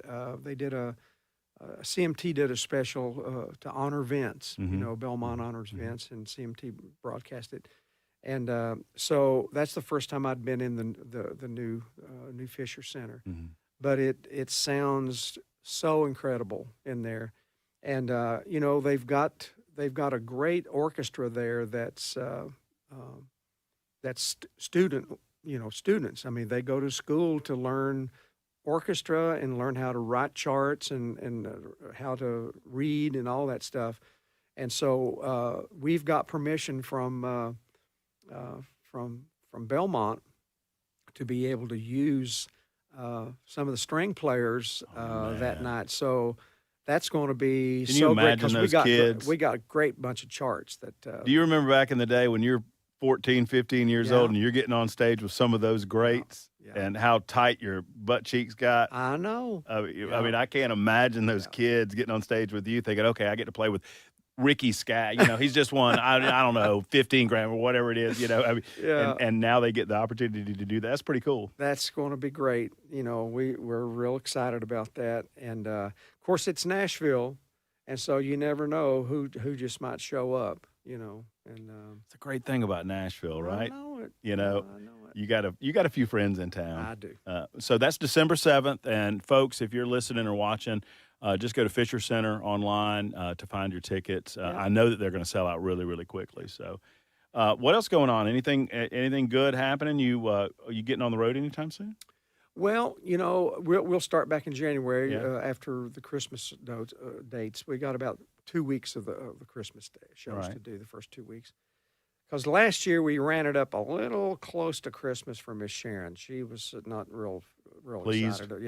That I was working that close to Christmas Day. So anyway, we're got to listen to Mama and keep her happy. Yes, sir. Happy life is a happy wife. Amen to that. And so we're going to probably be getting in the studio pretty soon to start working on another project. I want to do another Mosaic project. I did a gospel record 10 years ago called Mosaic, and that record meant so much to so many people. You would not believe the emails that we've received from that CD. Incredible. And so we want to do a volume 2 of that. Gordon Kennedy was the songwriter he wrote all the songs on the record, co-wrote all the songs on the record, and co-produced it with me. And so he wanted to call it Mosaic. And so that's songwriter talk right there. You shoot that one down. You shoot that one down. I said, we'll think about it. So when I say Mosaic from the stage, people laugh. So maybe there's something to it. But it's a great record, and we've got some real timely songs that have been waiting to come out. I mean, waiting to be recorded. I'll put it that way. Because our world is in a place that it wasn't in 2010, 2011. So yeah, it feels like it's gone a little. My grandpa always taught me. He was the finest man I ever knew in my life, and we lost him in 2015. But before we lost him, he said, this place is going to go crazy before you see the end of it, and it's prophetic. It does feel a little bit crazier. We need a little music in our lives. We need a little. Love and friendship and Lord in our lives. I mean, that's and you're bringing that to us. Well, that's the whole purpose. It's I feel like that we're all called to have a purpose in this world. And every time I take the stage, me and the boys always pray before we go out. And ask the Lord to inhabit the praises. There's a scripture, King David. God inhabits the praises of his people, and I just feel like that there's a purpose that we're out there, and to be able to go out into the marketplace where the church don't go to take the message. They expect people to come to the church to hear the message, but it's not always what you say. It's the heart and the spirit, that's there is what causes, what touches people's hearts. Maybe a song that you know, that's not really gospel. You know, there's a song Paul Overstreet wrote that I recorded. It's called The Halfway Home Cafe. Mm-hmm. And it's on one of my records. And you know, it just, when I recorded it, I don't think I realized the spiritual depth of that song as much as I do now, you know. But the song talks about it. It's almost like, you could almost say this guy was a nosy waiter, you know, going around bussing tables and listening to conversation that was going on. And then he writes a song about all, you know, 3 different stories, scenarios in there. But it's all about going home to your family after being ostracized somehow. You know, forgiveness, restoration, you know, regeneration, you know, and just relationship back with God again, you know. I mean, I think about Jelly Roll. My God, what a great story. What a great he's gone through, and yet I spit the bit on Jelly Roll for a long time because it was almost too good to believe. But so many people that have met him and know him said, no, this is the authentic deal. I've never got to meet him. I want to. I do too. I want to hug his neck, you know, and just thank him for, you know, for not giving up. That's right. Know? Those are the types of stories that just warm your heart, and it makes you realize the world's a good place. And none of us are perfect. The Lord can find you wherever you are. That's right. None of us are perfect, but if you're a Christian, you're forgiven. Right. That's the thing. Forgiveness is the key, you know. And there's, you know, in the Old Testament, you only could be forgiven through blood sacrifice. And there was none no better than Jesus. You know, nothing could outdo that. So his sacrifice made it possible for all who will believe. It's not just a few. It's for anyone that will believe. And God spoke something to my heart years ago, and he said, I'm doing something with the painted people that's going to offend the church, but I'm in it and I'm doing it. They can mark themselves up if they want to, but those people, they're going to come alive, and they're going to have a word to speak to those other painted people, friends of theirs. Wow. You know, so I see that in Jelly Roll. Yes. I really, really do. God's using him, and you know, like I said, he's not perfect, but he's forgiven, you know, and he's like all of us. You know, we're grateful and thankful. Well, I could talk to you all day long, and Jackson's going to freak out if we keep trying to talk a little Sorry, bit any further. But please, let's do this again. It's such an honor to meet you and speak with you. And I've got 1,000 different questions to ask you, and I'm sure you got 1,000 different stories that you could tell us. But let's do this again really, really soon. I'd love to. Thank you, Matt. I encourage people to get out to Skaggs Place in Hendersonville if you want to lay something down. That's a great place to do it. And obviously December 7th at Belmont at Fisher Center. It's going to be a great opportunity to see you around Christmas time. Yeah.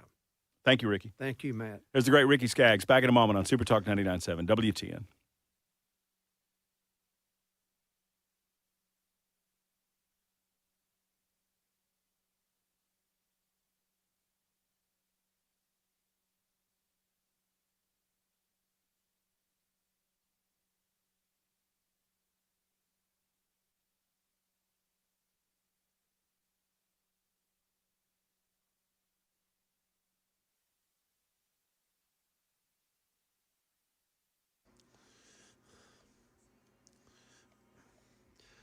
Good evening, 34 minutes past 6 p.m. I'm Jay Harper with your top stories, a full forecast, a good one for the weekend, and also a traffic report coming up.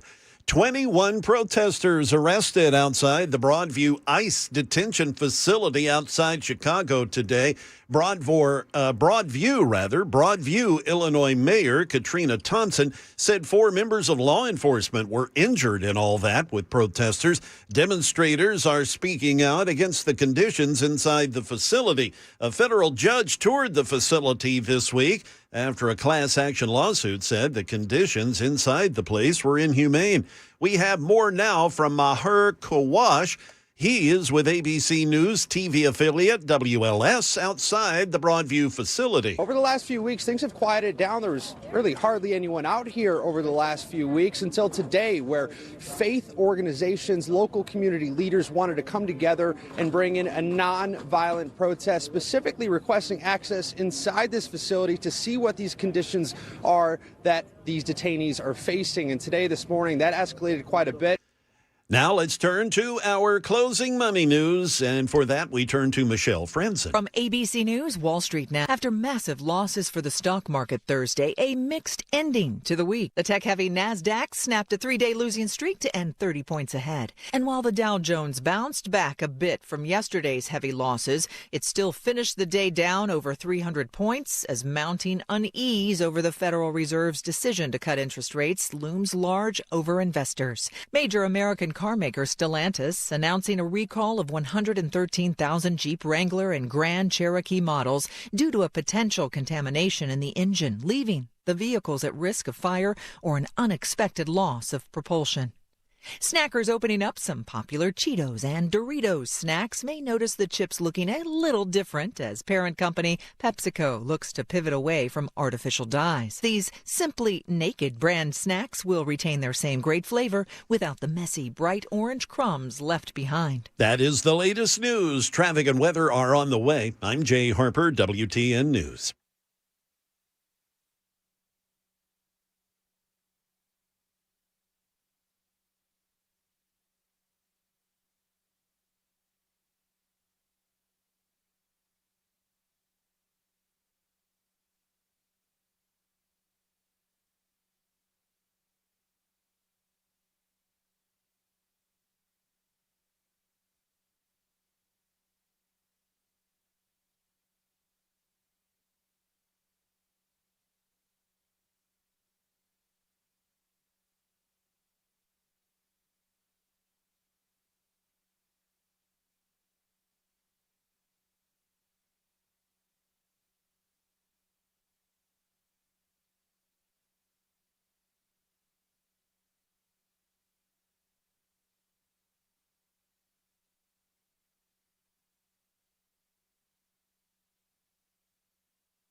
Well, we have some lane closures due to a vehicle fire. This is on 24 westbound right after I-840 at exit 74. Also, we have some delays. Mystery jam, actually. No real reason what's causing it, but this would be 24 westbound right around Harding Place. Looking at traffic cameras, it's moving, but really slow.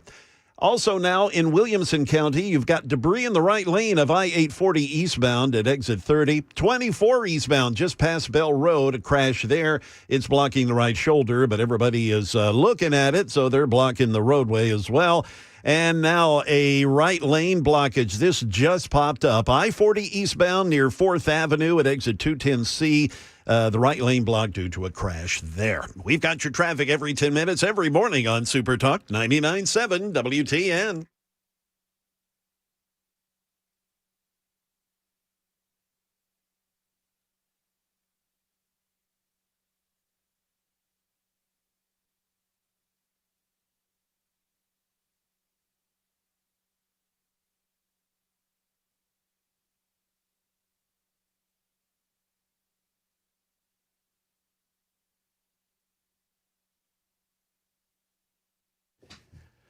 Hi, friends. Matt Murphy for the Glock Store. Ladies and gentlemen, the Glock Store understands that it is the holiday season, and the people at the Glock Store understand that it's time to buy for that gun enthusiast in your life, and they're going to make it real easy for you.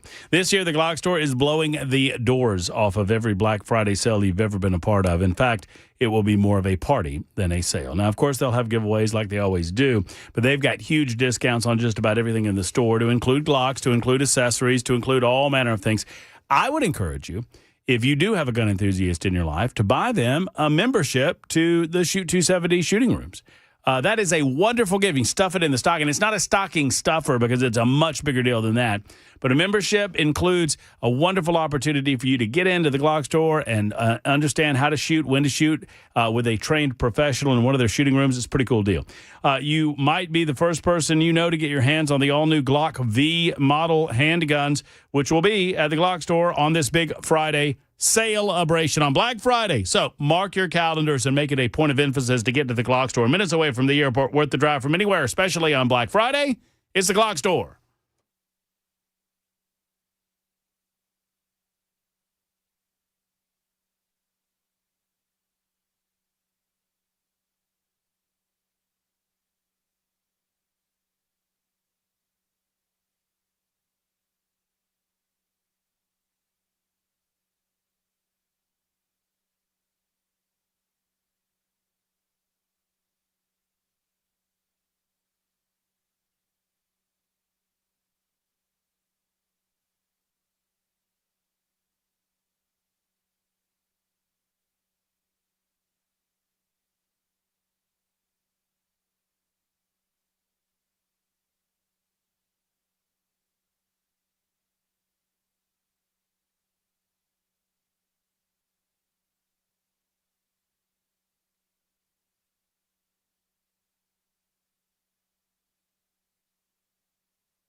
Defense Systems is a life safety and security consultation firm based right here in Middle Tennessee. They have incredible expertise, which lies in their experience. They have, oh boy, well over 2 decades experience in ownership. But more than that, in terms of the experience that they have with Gloria and Tracy and Adam and the rest of the team, including Brink Fiddler himself. They deal in active shooter response training, workplace violence prevention, site survey, and threat assessment, all customized to your facility. They also help you with emergency and intruder action plans, rapid response medical training. Friends, it's a bottom line that hope is not a plan. It is time to get trained up in a dangerously developing world, and Defense Systems can help you do that without freaking you out. They give you the tools necessary to understand how to respond in the workplace and in other places when something unlikely but potentially deadly might come your way. It's time to get trained with Defense Systems. Call 615-236-6484, 615-236-6484, or defensesystems.com.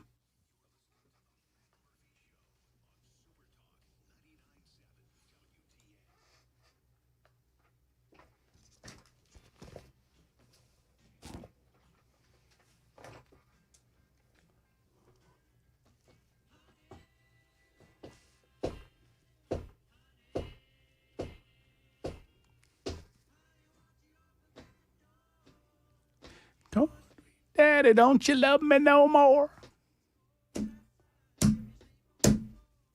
Honey, won't you open? Man, I loved this song when I was a kid. That's my favorite.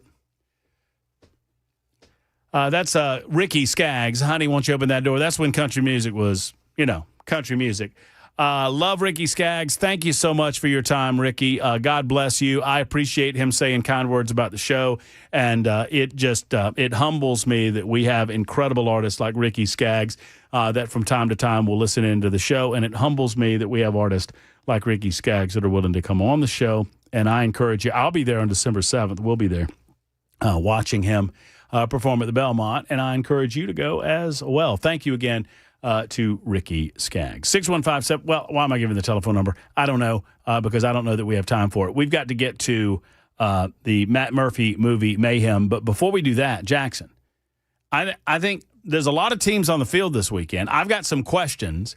I don't know that I have answers to all the questions, and when I have concerns about the world of sports, I turn to Action Jackson and an Action Jackson Sports Minute.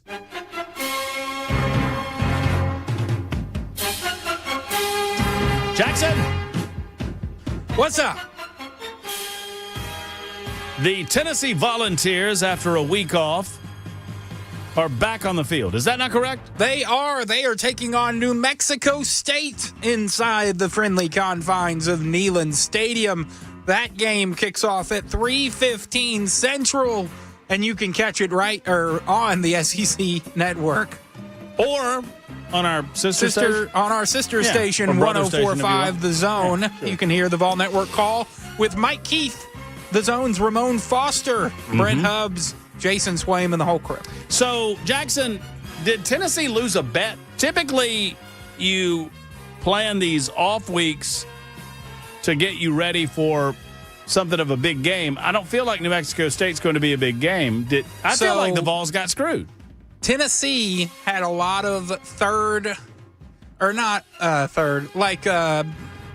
this wasn't an originally planned bye game, I don't believe. Okay. Because they were going to play another Power 4 school who backed out, Nebraska. So they planned the bye before what Nebraska would have been a pretty big game. So makes sense. You're looking at a bye game after your bye, and it's going to be biblical. I think Tennessee comes out. I think they win by at least, I don't even know what the line is, but it's 40.5. 40.5. Right. Yeah, I think they cover pretty easily. New Mexico State's not a caliber of football team that Tennessee is. They don't have Diego Pavia anymore, but I don't think that's going to matter for either teams that would have had Diego Pavia inside Neyland Stadium this season. But Georgia's got a big one. So hit the music again. I feel like we need a little of the music. Thank you.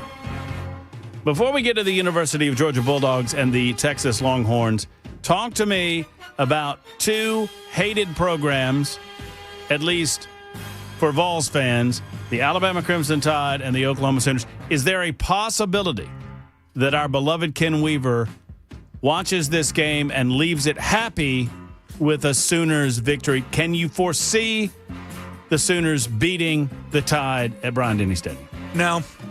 And here's why. Although Oklahoma deserved to win in Neyland Stadium 2 weeks ago, I don't believe they're more talented than Tennessee. And the only team I believe that has been more talented than Tennessee in a game this season, it was the Alabama Crimson Tide. Mm-hmm. So by the associative property, yes, I used my Walmart law degree. There you go. I'm going to say Bama wins that one pretty handedly. So when you lay your head down on the pillow at night, you think, well, Tennessee's you're really 9-1 right now. No, because moral victories, you know what?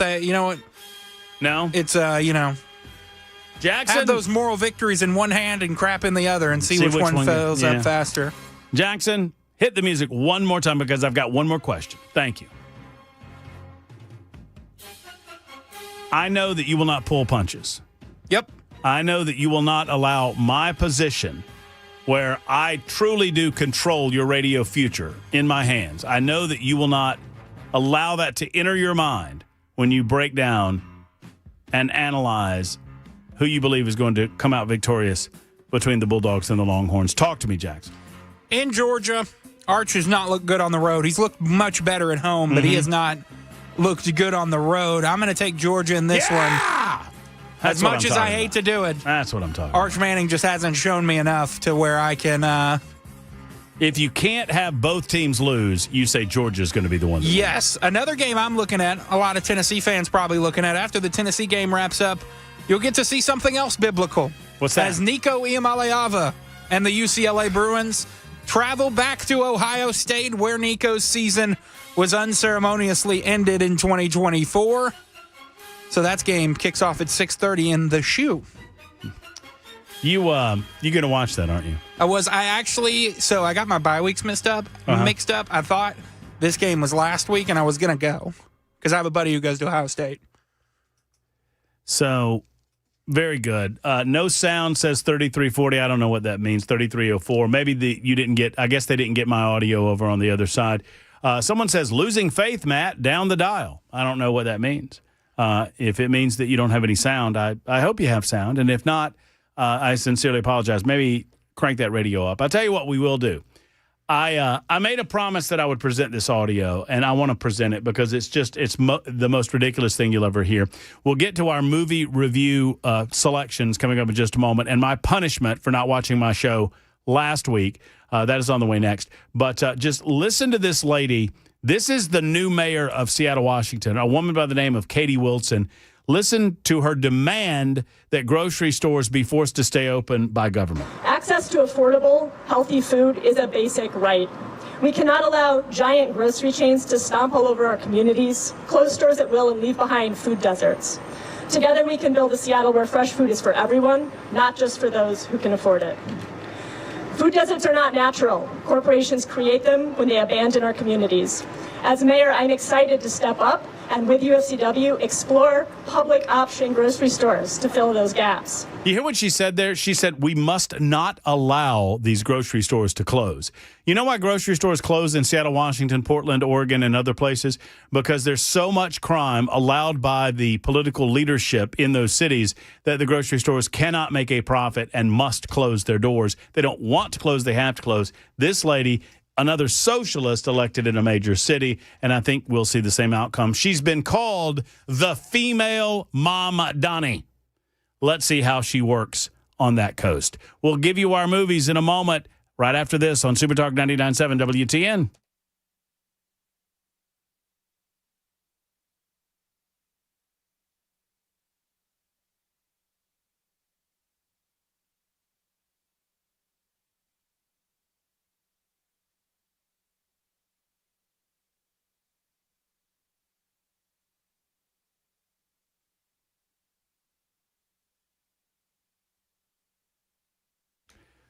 Hi, friends. Alpha and Omega is not new to the managed services industry. As a matter of fact, they've been around a long time, since 1998.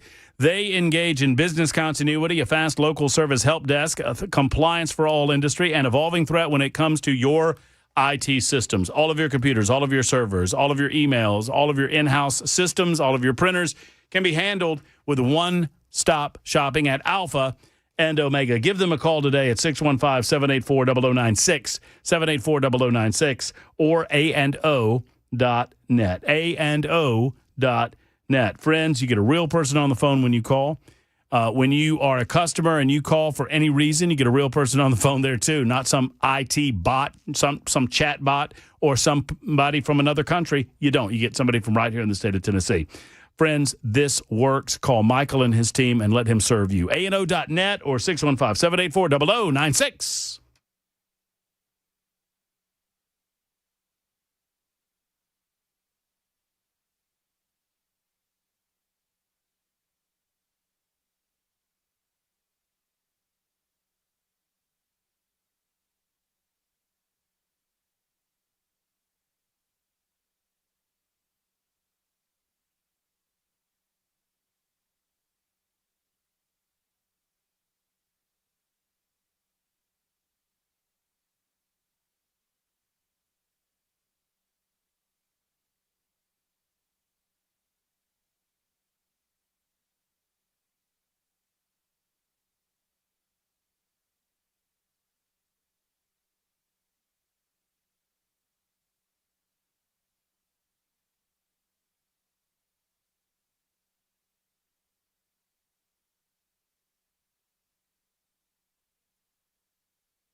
So it can be hard to find someone that you trust when it comes to large home repairs. If this is the case for you when it comes to your heater in your home, I encourage you to contact Efficient Heating and Cooling. Jeff Eddy's the man with the plan.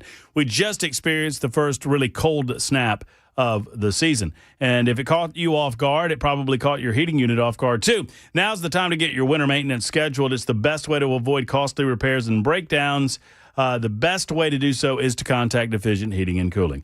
You'll never pay more than $125 for a maintenance call for a unit in your home, whether you have 2, 3, or 4, it doesn't matter. The savings then stack up because your unit runs more efficiently, and when it's at its most efficient, you save money. If you do find yourself in need of repairs, they're an Elite Pro partner with Rheem. They can help replace that system or repair it, as the case may be. Go to efficienthvac.net, efficienthvac.net, or call 615-784-4424, 784-4424.